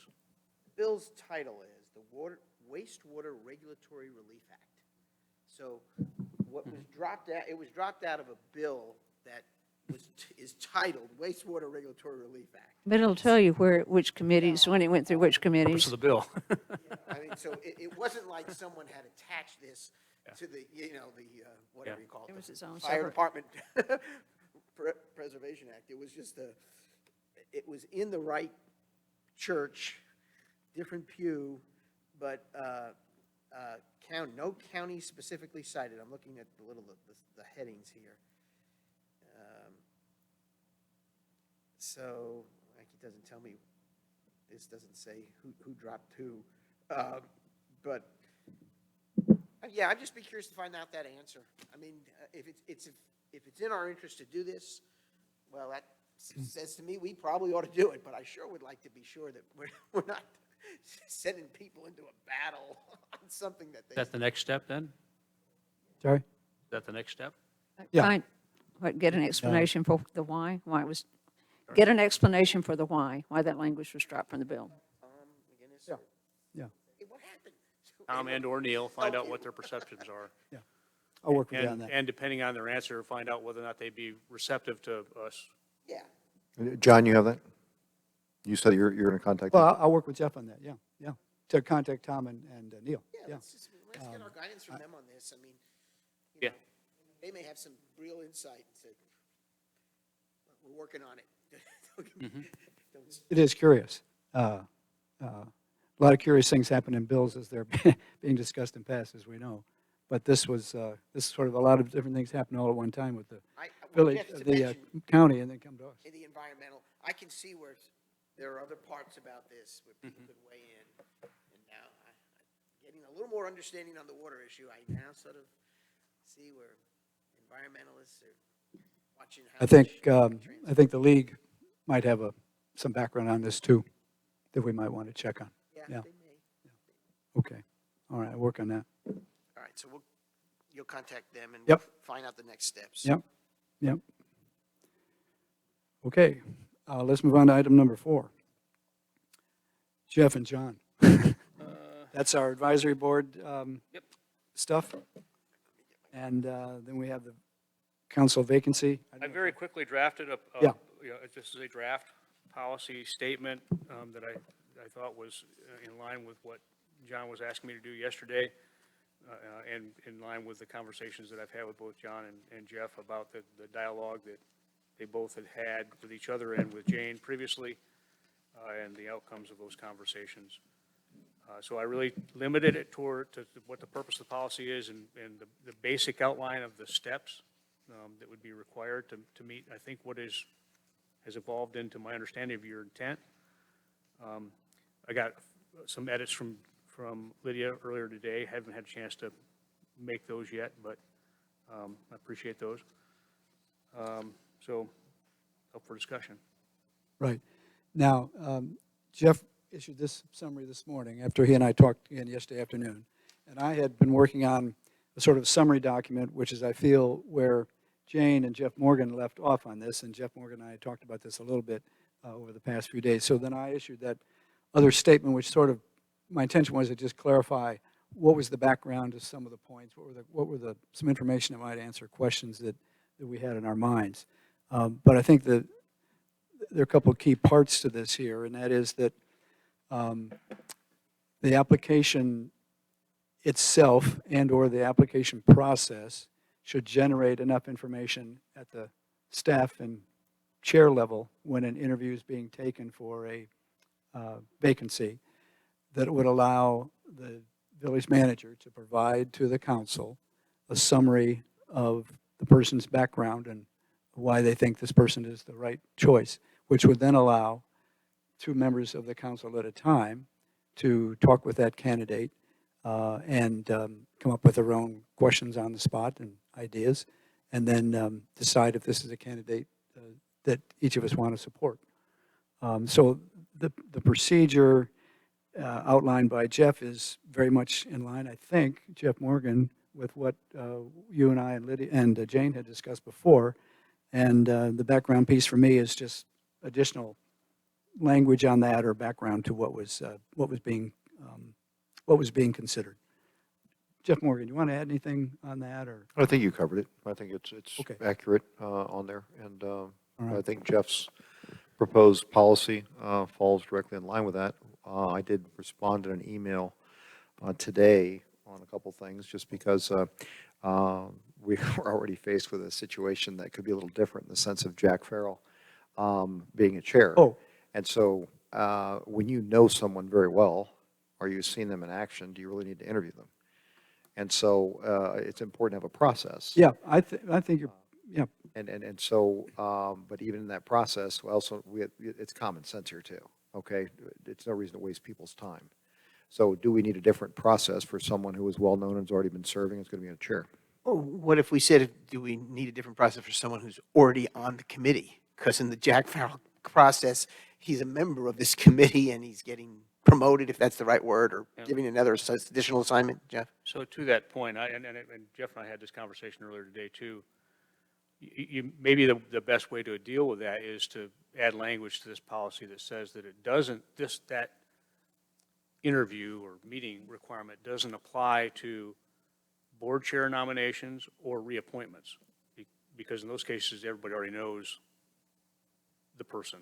Oh, if the board chair is coming internally. Yeah, I like, that makes sense. That saves time. But Jeff, what if in a situation like Jack Farrell, if somebody, I'll give you an example from NAC, Tom Barrington. I've known him for a long time. And there are different people that may come before us that I have known for a long time. So do we need to follow this procedure if one of us has known the nominee for quite a while? It seems like if it's somebody who is known to us, that would suffice.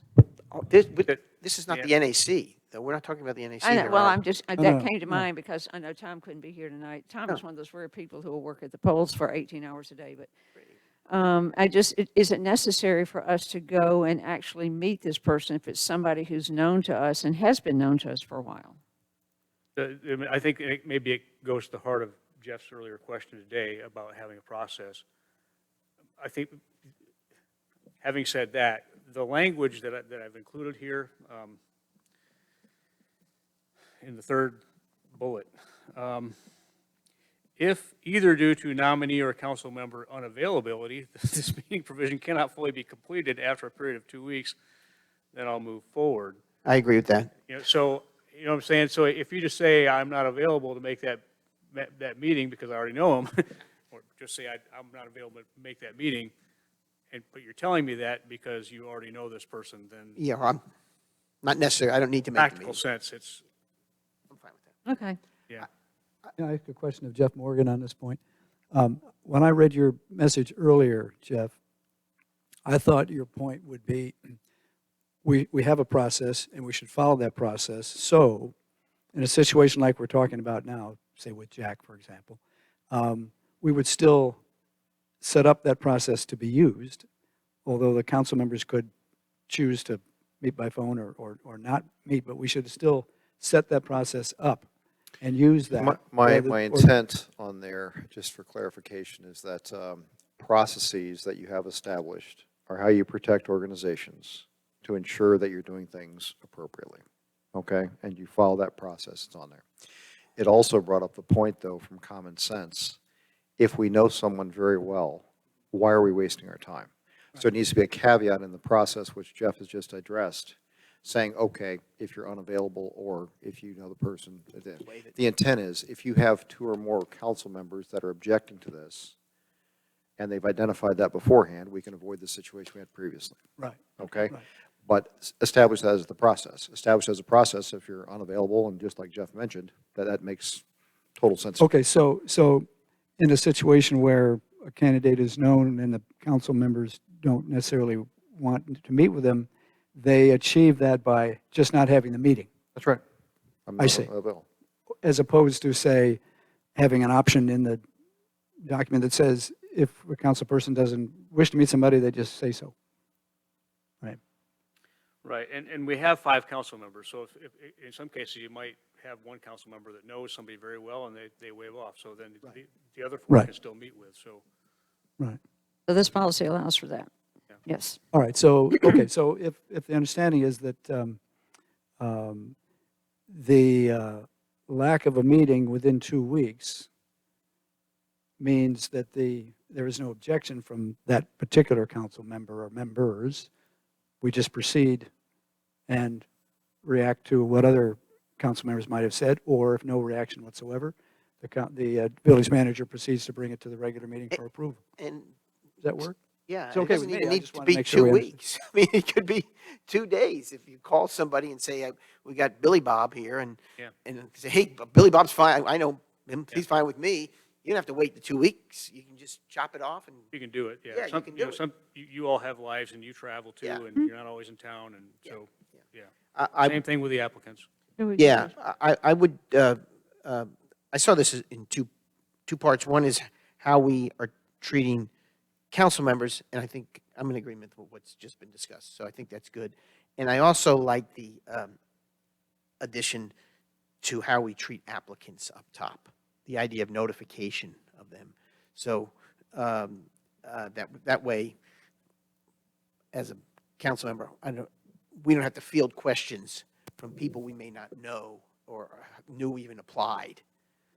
You know, where you say right here, a response should be sent by the village to indicate the form has been received, and the vacancies, and that the volunteers will be contacted as needed. So I'm just trying to get to the point where we close the door with the people who aren't selected, and we, the council members, we don't do that. We Does that work or not? believe we do that now. Okay. We do it now as a matter of our process. It's Okay. not, that language is not included in the draft policy. Okay. And I will say that some of the initial suggestions that I saw bothered me a little bit professionally. And maybe I would summarize it best by saying this. I'm not in favor of including policy language that in practice can turn inadvertent acts of omission into failure to follow a policy. You understand what I'm saying? Well, I understand what you're saying. So well, I guess I policies spelling out so much detail about administrative requirements Yeah.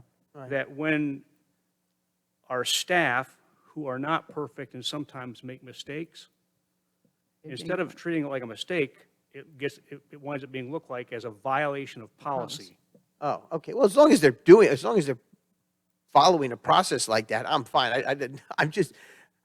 I didn't know that that was how the process was handled. Yeah. So I'm glad it is. But I'm just, again, from my standpoint, it eliminates the inquiries and the discussions that Yeah. done, rather than someone saying, hey, I didn't hear something. What's going on? I don't know. I'm not keeping track of that. And As we're in a working session, well, I'll tell you one thing that Jane and I did discuss, which could be a point that we need to discuss tonight. It's about 2 or more council members. So the question was, should it be 3 or should it be 2? Of disagreeing on someone.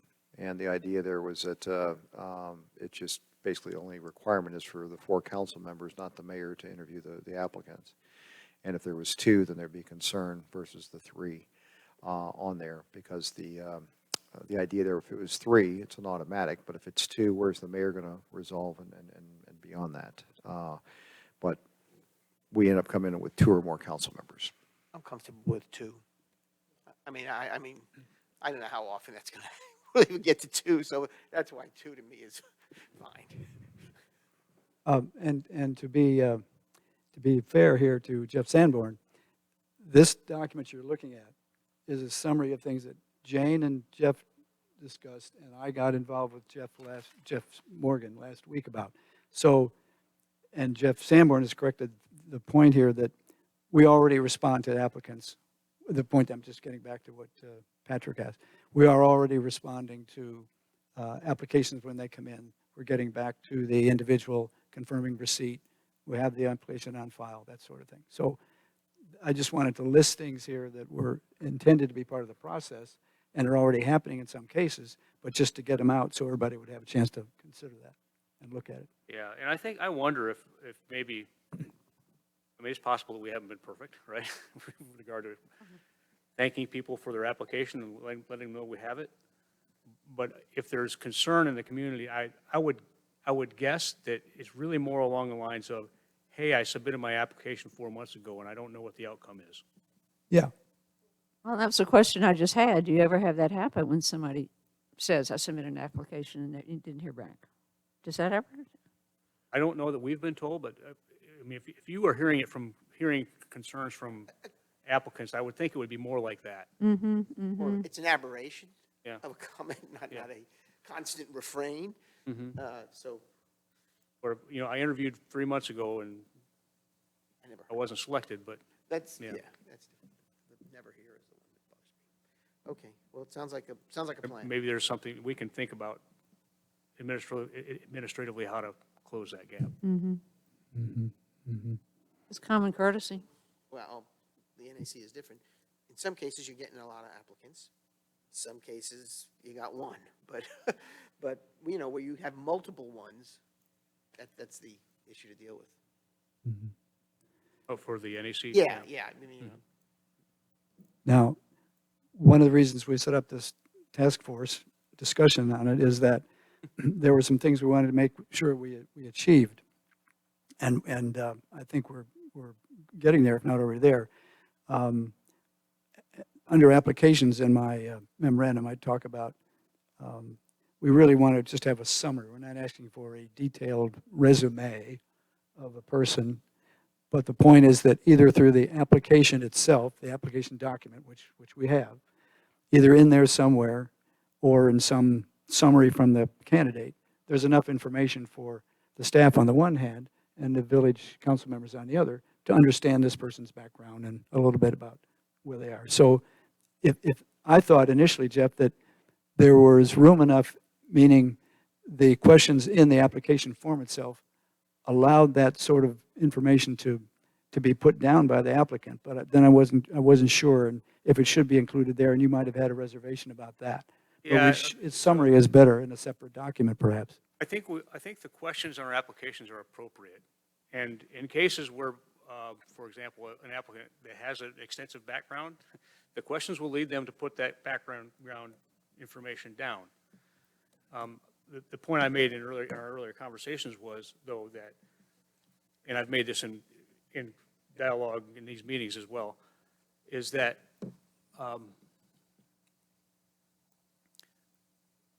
we learn, quite often we learn a whole lot more from the interview than we do from what is on that application.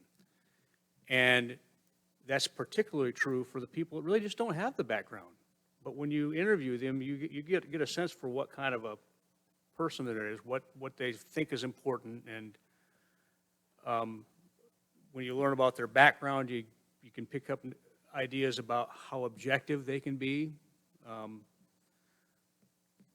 And all of that comes together in a nomination. So I think you're going to continue to find, we will continue to find that what goes in the answers to those questions on the application, in many cases, there's not a lot there, and in other cases, what is there isn't all that really important in the grand scheme of things.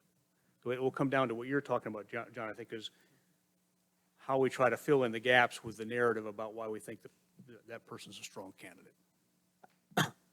And do you feel that, well, as you've said, that enough is gained in the interview itself, let alone from what's on paper, Yeah. that that can be conveyed over in the, what we're calling the village manager's memorandum to the council Yeah, in some way? yeah, I would hope Yes? that there's not a requirement for a memorandum, though. I think, Well, let me, I hope an email would do the trick. well, Well, but I think, but that's where the information, that's the sort of information people have been interested in, the application, but then the background. If it's in the application form and it's been answered there, fine, but if not.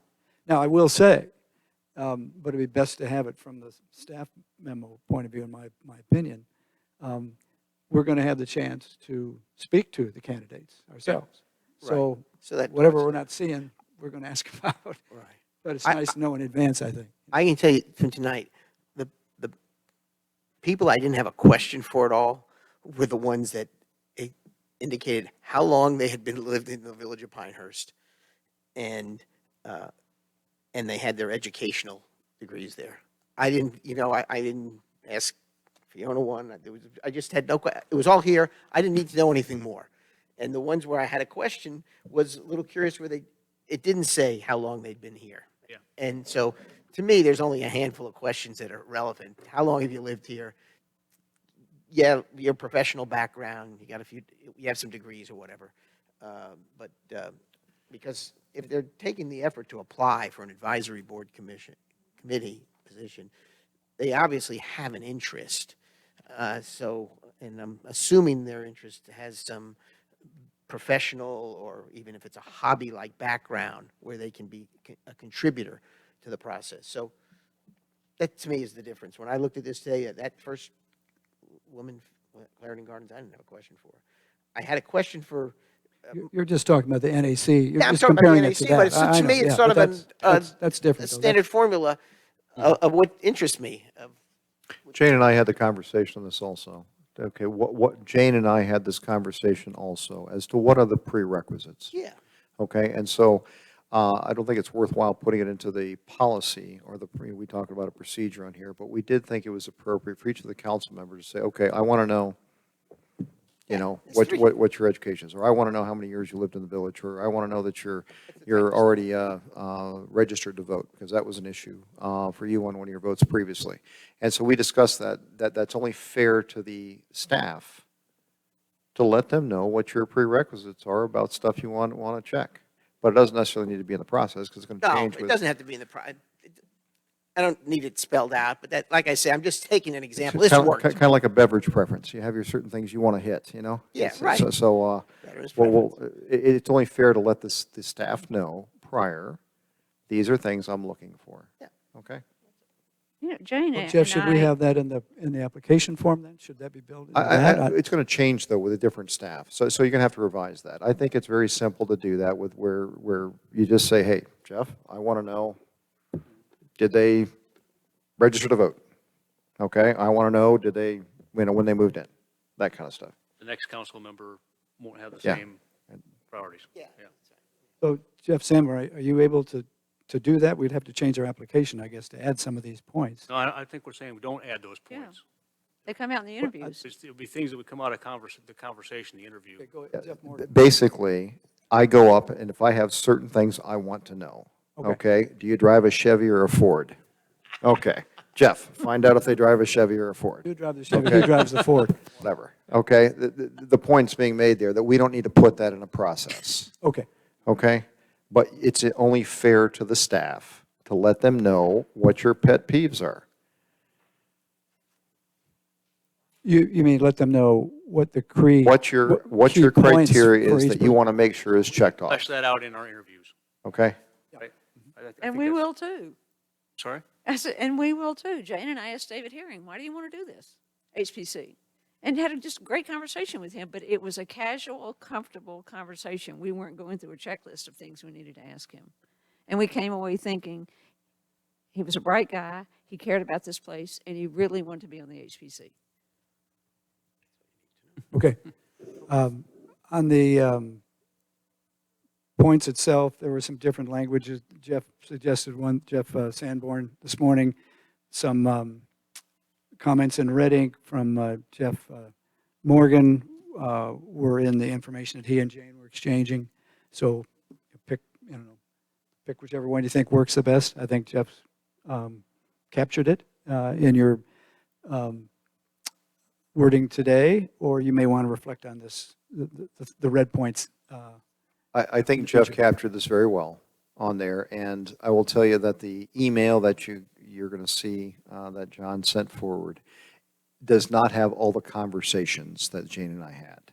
So it was stuff that were put together after a conversation, then it was adjusted after a conversation, then it was after a conversation, I put the red ink and I called it. So you're going to, if you just read it, you'll be like, what the heck is this? Yeah. Okay?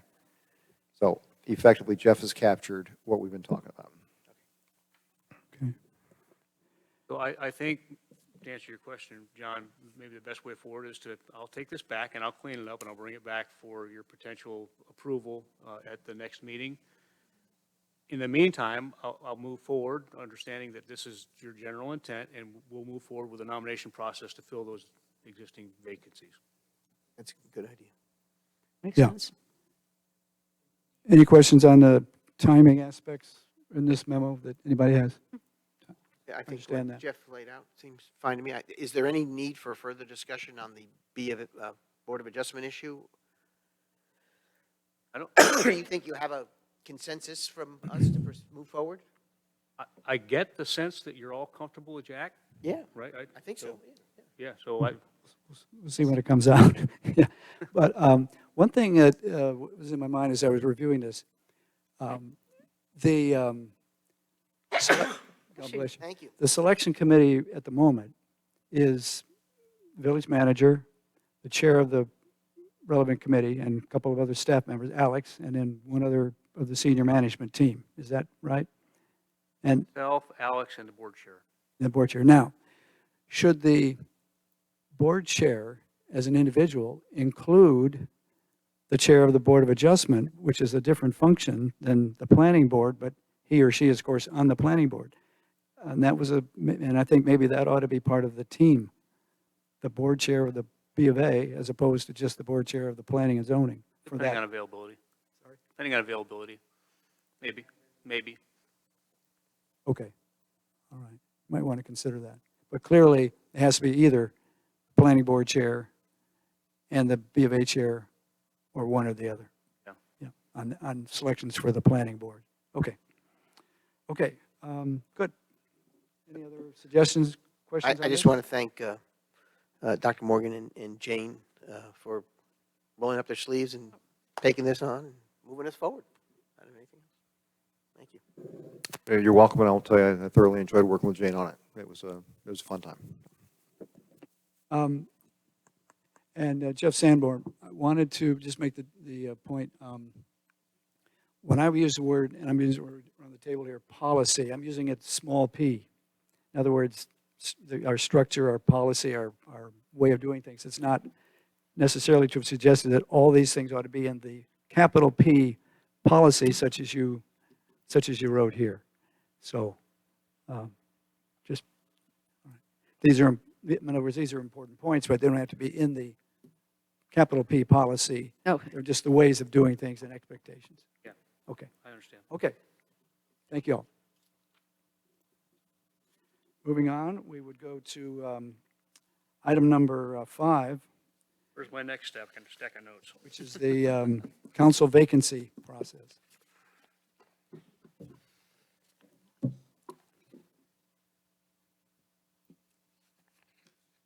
Okay, so the next agenda item is intended to get familiarize you with the council vacancy process.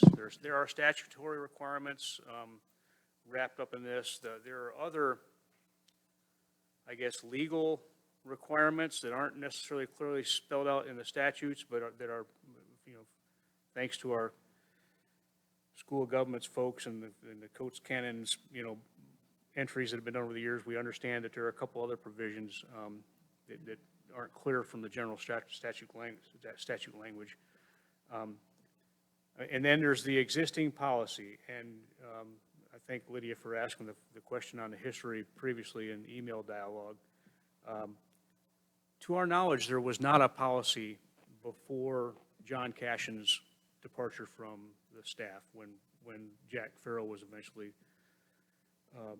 appointed by the sitting council to fill that empty seat. But in the wake of John's resignation, the council wrestled with the question of how to do this and what are our limits and what can we do and what can't we do and what's the best way to move forward. So the general statute language requires that in the event of a vacancy, you will appoint a person to fill that vacant position on the council.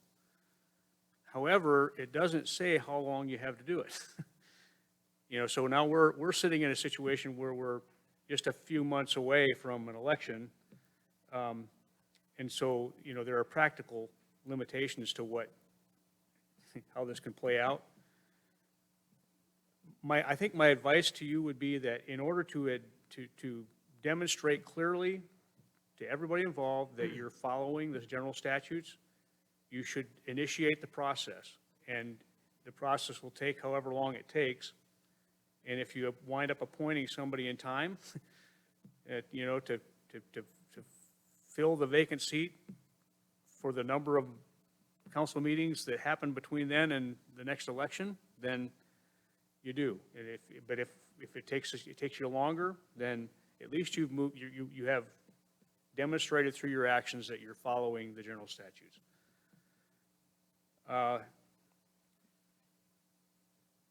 think it's reasonable to expect that you should be able to appoint another member, interim member, whose term would end at the next election, because Jane's term was due to end at that time. But that doesn't mean you're necessarily going to come to agreement. So I'm trying to recall, but I think, I want to say that when John Cashin resigned, we had Jack Farrell seated within 60 days or so, maybe even less than that. I think it may have been less, but there were a number of applications, if I recall. I wasn't on the committee. Yeah, There were yeah. a dozen or more applications, There were a bunch. but it's still, Yep. well, it worked out for Jack. Jeff, can you tell us what the process is? Because, I read the statute and it says you're going to do it. But then you said the stuff you learned from Coates Cannon and School of Government. What, I guess you learned about the process through School of Government and Coates Cannon? I mean, what? Yeah, so the policy that was put in place was the decision of the previous council after having gone through that effort to replace John Cashin. And they thought that it would set up future councils up better for success if they codified the process that they used so that you aren't starting from scratch again. I think that, I think you'll get a lot of differing opinions on what the best approach is to this, because you do have some options.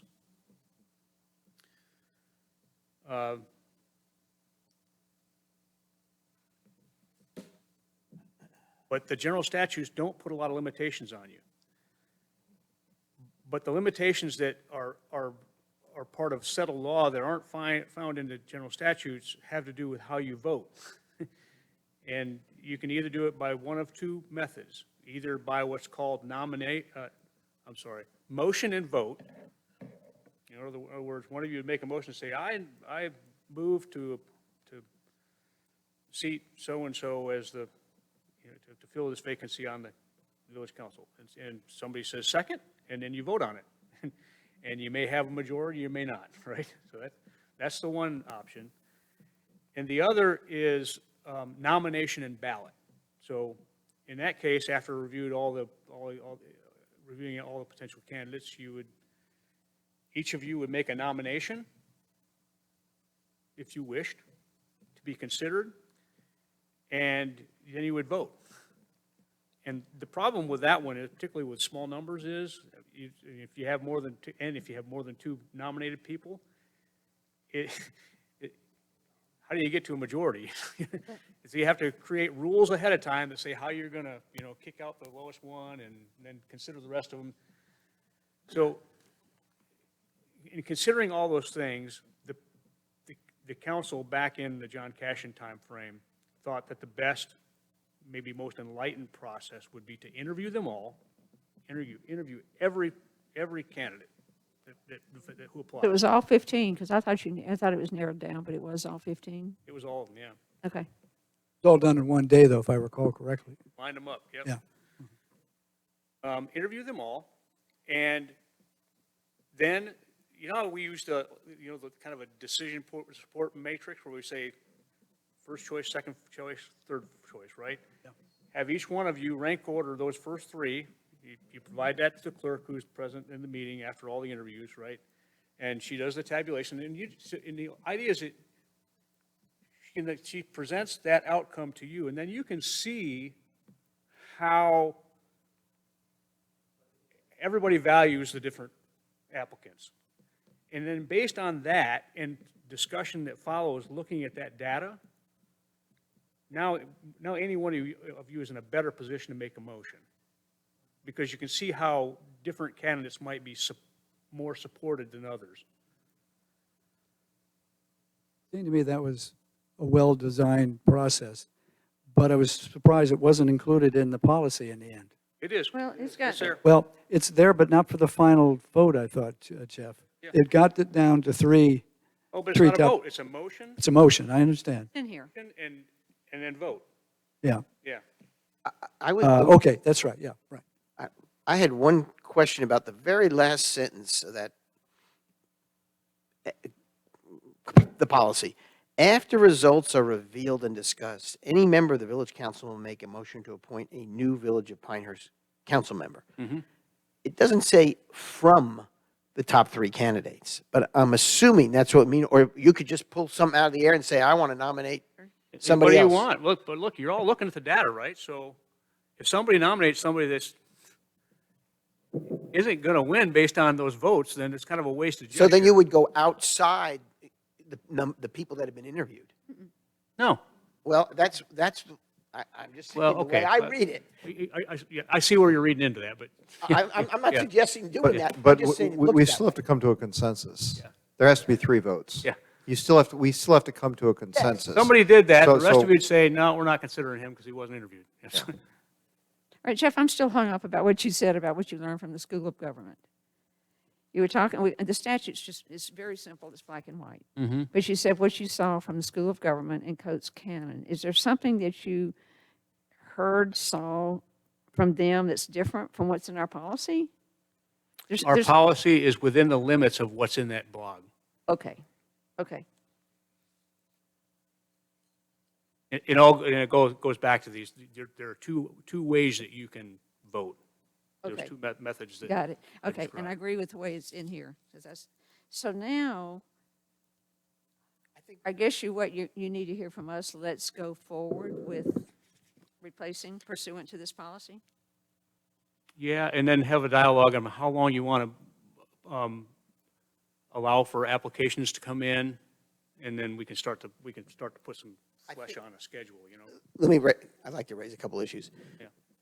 One, we got to find someone who wants a job for 90 days.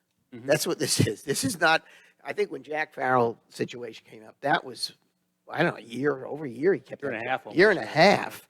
So one we need, the potential applicant pool is those people who want a job for 90 days. It's probably about 30 days Okay. after go through the process. I'm being at the other end of the spectrum, but I hear you. And we have, obviously, ample amount of candidates seeking election to the village council. As I view this, I think a reasonable person would say to themselves, why is the council doing this while they've got an election in 90 days? The statute says we're supposed Because to. the No. statute says we have to. Well, does it say we have to? Can we go back? Shall be filled by appointment of city council. Says shall. Yeah, it's the first sentence of the statute. Yeah, the general statute language says, We're doing Person it of- because the shall- general. We're over Assembly- 90 days. We're at about 100 days.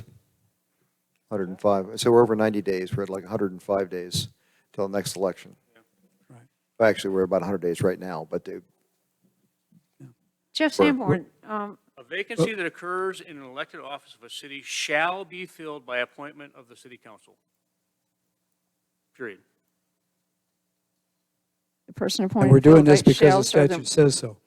Sorry? We're doing this as the School of Government says, we're doing this because the statutes say we should. Yeah, and if you go dig into the Coates Cannon blog stuff, they acknowledge that, and they say, yep, it sure says you have to do it, but it doesn't say how long you have to get it done, so. You know, one thing that comes to mind, Mitch Lancaster resigned. You know, Mitch Lancaster moved from Southern Pines to Pinehurst at the end of his term. And that council chose not to replace him. Now, whether they did that by making a very long period to satisfy the statute, and therefore they just ran up into the, I don't know, but Southern Pines did not replace Mitch Lancaster at the end of his term. I don't know. And they weren't challenged, so. if our process takes more than 100 days, we're after the election. Okay? And it's moot. I understand, but that's my, Okay. that's my. But you know, Pat, there might be somebody who might say, you know, I would love to serve on that council for a short period of time, but I sure don't want to serve on it for 4 years. Yeah, and it has to be there has to be a consensus also. Right. And so this is fraught with all kinds of other issues that are involved here. So just right off the bat, I can tell you that we need to avoid people that are on the slate for election. Of course. That's Okay? what- It's an yeah, automatic yeah. type of Say thing. again, Jeff? If somebody is now Running for the office. running for office, I don't think they should be a candidate for the 30 days. Okay, so we avoid that kind of stuff. Right. And so to move forward with this and to say we're going to start looking at this, and if it goes quickly, it goes quickly. There could be, you know, the magic person who shows up and say, you'd be a perfect person to sit for the next 60 days or 30 days or whatever it is. Okay? But then again, it may not. But I do think we have a obligation to follow the law when it says we shall do this, so I think we should initiate the process on Yes. making it happen. And I look forward for the next couple of weeks for staff to give us some advice on how we should do that. So we're not going to necessarily. But we have a kick it off. policy that says how we should do it. But Understand. It doesn't have it's- timelines, does it? There's no timelines on it, but so in this current situation, how are we going to get applications out or request applications, that kind of stuff? And we're going through a process, let's hypothetical here. If for some reason we can't get it done in 90 days, okay, what happens? I'm blaming you. What's that? Nothing. I said I'm blaming you. No, What happens is Jane's term expires and it becomes a moot point. it's a moot point. It's moot. Yeah, okay, well, that's what I was trying to get to. Yeah, it's moot. I mean, it's just, obviously, they didn't write the law in terms of a post-filing deadline or something, but this is. This is one of those what ifs, okay? And it's a wrinkle in here, and I do think we need to initiate the process. Yeah, I agree. And if it goes quickly, it goes quickly. If it is not, it is not, okay? Ultimately, Pinehurst is not going to be veered off course one direction or another with the 30 days or 20 days or whatever it is that this individual is going to serve on our council. Yeah, I think, I think that's the way forward, to follow our policy, follow the law, get the process started. We'll do our best to select a person. If it doesn't happen, it doesn't happen, but we have the opportunity to do it. Let's try it. This also highlights the idea of having a process helps you to make sure things are fair and appropriate. And we have a process. Yeah, well, there's no question the law spelled out a process. They just So didn't. now, Jeff Sanborn, you just need, or somebody needs to figure out the length of time that the application process, application period will be open, correct? Yeah, how long is that window? What do you think is appropriate? Yeah, I look at August and Window it's a for- dead month. Not more than, I would think 2 I said, weeks. Well, Let's say at least 2 weeks, not 30 I think days. 2 weeks is a fair period. Yeah, right now, people watching, if they, but let's say 2 weeks after the next meeting, It's August. have all the applications in. wait, say that again, Jeff? 2 weeks after the next meeting. That's when the window would close? Yeah, I would think that's reasonable. So, yeah, 4 weeks from now, Yeah. the window would close, because we're just talking about this at the last point on the meeting. And I do think that Well- at the next meeting, we can publicly run through this in the regular agenda session so the residents Exactly. hear it. Exactly, that's my point. So it gives us, I run through it? Well, yeah, Let's go through the procedures we're going to, so In our what we're going regular to do, meeting. how this is going to work, residents. If you want to apply, look at I the think we've website. already decided that. formal announcement, if you wish to apply, We- you got 2 weeks to do it. Yeah. And say that in 2 weeks from now. Wait a It's minute, gonna be in the why paper. wouldn't we've decided to go through the process right here and now. Why wouldn't the 2 weeks start tomorrow on public announcement as soon as possible by the village? And we wouldn't have it done by August 8th, but we'd be pretty close perhaps. Because I don't think there are going to be a lot of applicants. There may be, we'll deal with this. Why would we wait 4 weeks ahead? We can start 2 weeks Well, now. just for the word to get out and stuff, I think it's worthwhile having an additional 2 weeks on there personally. Okay, just to make sure that the entire word gets out to anybody that wants to apply. And Yeah, I think we should do it now. Start the clock this week or whenever we can to accept applications. I feel that's a very quick trigger. I just think that. How about if we say like August the 18th? I'm trying to pick a Friday, so it ends on a Friday at the end of a week. That So that's either- applications are due. Oh, okay, So that's either the 4th, the 11th, the 18th, or the 25th. I'll go with that's that. reasonable. The 18th. August 18th is fine. That's fine with me. I think we're losing time, but if you all Okay. feel the Now, 18th. can I ask, But the three of us right now are saying August 18th, and that's fine with me. fine So, with me. I have a question, probably a legal one, so I'll defer to Lydia. If,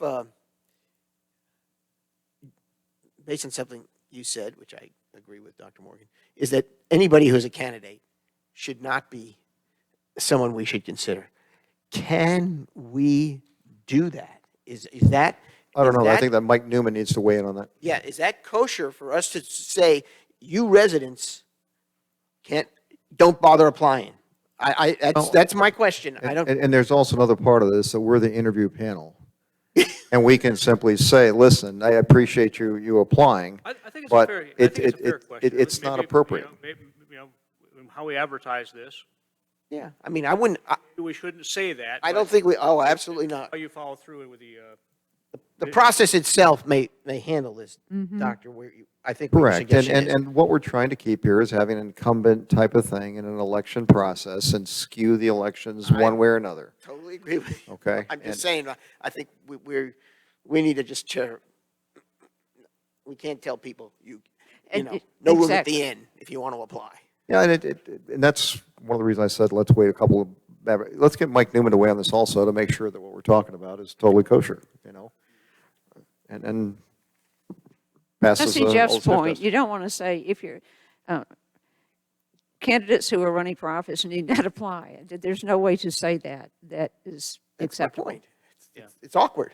it is, yeah. Yeah, and it may well be illegal. I don't know, but it sounds. And that's, get sounds- Mike Newman to weigh in on yeah. how we do this, but ultimately, what we are trying to do right now is have a fair process that's complying with the law, that's also not skewing an election in any way. Okay. Jeff Sanborn, what would an application look like? And we have them from the John Cashin days? We have them on file from the last time, but No, I mean, is there going to be a standard application that everybody submits?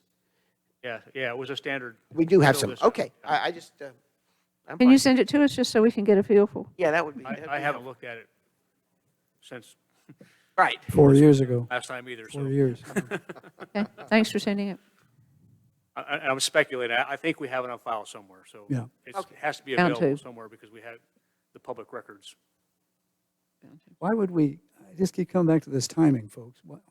We're talking about a month away before we're going to have applications in hand, as opposed to 3 or even 3 weeks. weeks away. It just seems like we're at a huge It- gap of It's 3 time weeks, here. John. Right. One- It's 3 weeks, and it's also going to end on a Friday. So just a good closure date. And can we, hypothetically, we go out with this notice and people start applying? We don't have to wait till the 18th to start looking at these, do we? Not necessarily, no. Okay, good. Yeah. So that would sort of cover a little of that. If all of a sudden we get some applications and we can start looking at them. But we have to set a date for a meeting to discuss all the applicants. Yeah, we always did, though. And- What we did last time was a special meeting, though. It was, Oh, yeah, yeah, yeah. Okay. yeah. And I think we need to look at that, setting it now Well, for a John, date, because I was going to take me some John, time to your from point, there. you're concerned about August the 18th. We don't have a meeting at the end of August, and so some of us are going out of town. Right. Yeah, I At the think end we of would need August. some Scheduling Zoom issue, we'll and figure it telephone out. connections, potentially, yeah. But no, it just makes me wonder if we should move the application date, the date up Yeah, to earlier. August the 11th, which then gives us time before some of us get out of town to do the interviews. Or, well, yeah, the Friday or by August 8th, which is our meeting earlier that week. But is anybody going out of town besides me? I don't, to me, the Friday doesn't matter so much, but, I'm thinking at the end of I'm wondering August. if I would like to see a August 8th. Friday. sorry, I'd like to see a Friday. I think it's a good I know. closure date for people. yeah. And so I think, I, People understand track. You know. yeah, and I don't think saying the 8th right now is the deadline, with us having this conversation right now, is totally appropriate. I want to give somebody a little extra time, a few days later, and the Yeah, 11th will be fine. I'm saying the 11th, but if we wait until the 18th, I'm leaving town the following week for 10 days. And so I won't be available for interviews for a 10-day period of time. But if we move it up to the 11th, because you were concerned about why are we taking so long to get the applications in?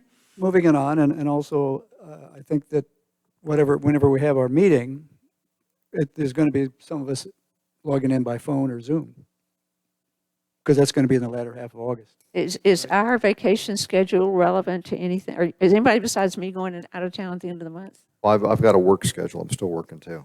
Yeah, All right, and so there's things we have to work around here yes. on doing things. Find a da- When- we can find a When do you date leave? sometime. Yes, we can do a lot of this through email. Hold on. We can find a date. August the Really 22nd? about our schedule. August Because these people who 22nd? want to be a And don't get back on till the council are gonna 31st? Come and see us. Yeah, you'd probably need it by that week before then. So I'm just thinking, John was concerned about the 18th being too far out in the application period, and I'm saying, well, move it up to the 11th. Okay. That gives us essentially 3 weeks to get the applications. 17 days or something? And I think that's appropriate, because you're giving it more than just to the next meeting. Okay, I think it is appropriate for us to wait to the 11th on there. August the Okay, 11th, I got no application problem with that. period. August 11th? I'm fine with August 11th. Okay. I mean, And then possibly we could schedule interviews the following week. And we probably need to start looking at that through an email process, so everybody can look at their schedules as to when they can do things. And, Yep, Morgan, you and I'll have to look at our schedules for sure, because of your work, and Yeah, I'll be away, but I'm just count me in on Zoom. okay. That's what it'll have to be. You out of Yeah. town then? Yeah, September 10th, I go through a partial retirement. I'll have a lot more time. Okay. Something about retirement, did I hear? Yes, I'm only going to be working 2 days a week, starting September 10th. September 9th? September 10th. All right, So Jeff it's a Sunday. Sanborn, can you put a bow on all this, and Take place? No, I have other things we can work. I need to look at my schedule. So again, we handle the schedule issues usually by email. So if I can look at my schedule and go through things, I can respond to an email with it. I don't have that all in front of me. It needs to happen. So Friday, August the 11th is the last day for applications to be filed. And we'll get them, I guess, as they come in, and any that come in on the 11th, we'll get them. Jeff Sanborn can, right. as they come in, he can make. he You'll can check the decide. app, If ultimately, on the 11th, you look at what we got and there's just not a lot to work with, I think you could extend it if you, Good suggestion. I If don't think it's- we'd want to. It's I mean, it's a I- vacancy announcement. You can always That's extend it. going to be speculative. out there, an announcement about this for at least 2 weeks, about 3 weeks, actually. I'm anticipating we can get an announcement, if not started this week, by next Monday, or by Sunday's newspaper. on social media tomorrow. Yeah. Yeah. And you'll send us the form that was used before, and assuming that that's the form for applicants to use. I think Lydia has to see that. you could send that around, just so we know what the form looks like. It'll be in the paper Sunday, so they'll be, Yeah. yeah. It'll be yeah. picked up by social media. And Okay. so it sounds like a plan. Is that enough direction, Mr. Sounds Moore, reasonable, Mr. yeah. Sanborn? Yeah. Okay, you'll put a bow around this, Jeff Sanborn, and we'll send it off. Okay, well, good, well, good. Okay, is there any other work session business? I have a question I want to raise back to the appointment thing. Any other business, though, to come before the work session? I've got one. Go ahead. There's a young man in the back of the room here that has been the most well-behaved young man I've ever seen at a council meeting. And I'm not sure what his name is, but if he'd like to come up here and tell us his name, I want to say congratulations on being so well-behaved. I can tell you his name, but I'll wait for him to come up. He's Jeff better, Benton? better behaved than most of us. All right. I didn't know your family there, Jeff, but I got to tell you that Dr. Morgan, he is incredibly well-behaved. I'm very, very impressed. Dr. Morgan, I think we should be careful in case he ends up being an applicant for the vacant spot. Because you- He has to be a registered voter. Jeff, to run was for Jeff office. Batten wanting to say something? Or, okay, all right. All right. That's all the business I got. Thank you. I wanted to come back to, I had a question about the appointment process. I forgot what it was, sorry. Anyway, update on a couple things. I've invited the USJ to speak to us at our first meeting in September, Thank you. so that'll be on the agenda for that day. Lydia, you mentioned hearing from Kevin Brewer at some point, so we'll try to get that scheduled in on trees, yeah. Any other forward-looking work session or regular meeting ideas that we can be planning for? Pat? The S-line issue, the S-line letter, Yeah, where is all that? I lost track of it. it is in the hands of the Secretary of Transportation Oh, I need to- and the Director of the Railroad Program of the North Carolina Department of Transportation. All right, now I, Letters are gone, thanks to a little bit of work by me and a lot by Kelly. thank you. That's all I had. Any other questions or proposals for the next meetings? Mr. Batten? I spoke to Kevin and Mark regarding the tree inventory, and I think we were all a little uncertain of what y'all are interested in hearing specifically. Are you interested in hearing about the process that we go through in doing the inventory, or? It was my request, so I'll clarify what my request was, and then you tell me if this fits. He gave us a presentation a few years ago where he showed us what he was doing. He showed the Right. trees were marked red, yellow, green, and that was fascinating to see what we could see the condition of our trees. And then so it'd be great for these two to hear it, but then he was going to expand that process to other parts of the village, which I understand he's done. So Yeah, still in the core area, but yes. Correct. So I thought it would be good for the relatively new council members and the public to see what we're doing to inventory our trees and to put on a map the condition of those trees. I mean, it was interesting to be able to touch a button. Well, you mentioned it tonight, Pat, the stuff that's Yeah. online. So just to have him give that presentation, that's what I had in mind, Kind of redo the presentation that y'all had gotten a few years ago, but updated. but updated as well. Thank you. We weren't certain exactly what y'all were looking for. And that was the intent behind my request. Okay, thank you. Jeff Batten, while you're standing there, just on the amenities upgrade things, or things where you'd like them to be as far as the starting We're September just now waiting on response? some of the amenity items to come in. So we've ordered the bollards, we've ordered the planters. We have one final trash receptacle that's shipping on the 27th, I think. And so all of those things, they're in process, we're just waiting on them. The trash receptacle is a sample, so ultimately, we hope that'll be the one we'll select and use, and then we'll go ahead and order the rest of them. But the bollards we've selected and been ordered, planters we've selected, they have been ordered. The intersection design y'all saw at the last meeting, that's now moving into construction drawing phase. Great. The stormwater enhancements that we looked at also at the same time is also moving into construction phase. And the paving of downtown, which is another large project, We have a meeting with Pinehurst Business Partners on August 1st to talk to them about it. Good. And we met with the contractor this morning downtown and walked the area to get a better idea of sequencing and how it would work. And Which so contractor? Turner Paving, Turner, yeah. yeah, they were the low bid. Jeff, is Mike Apke meeting with you on August 1st with the, it's Yes, both of you? right? as is the paving contractor. He's going to Yeah. be there as well if he can. Yeah.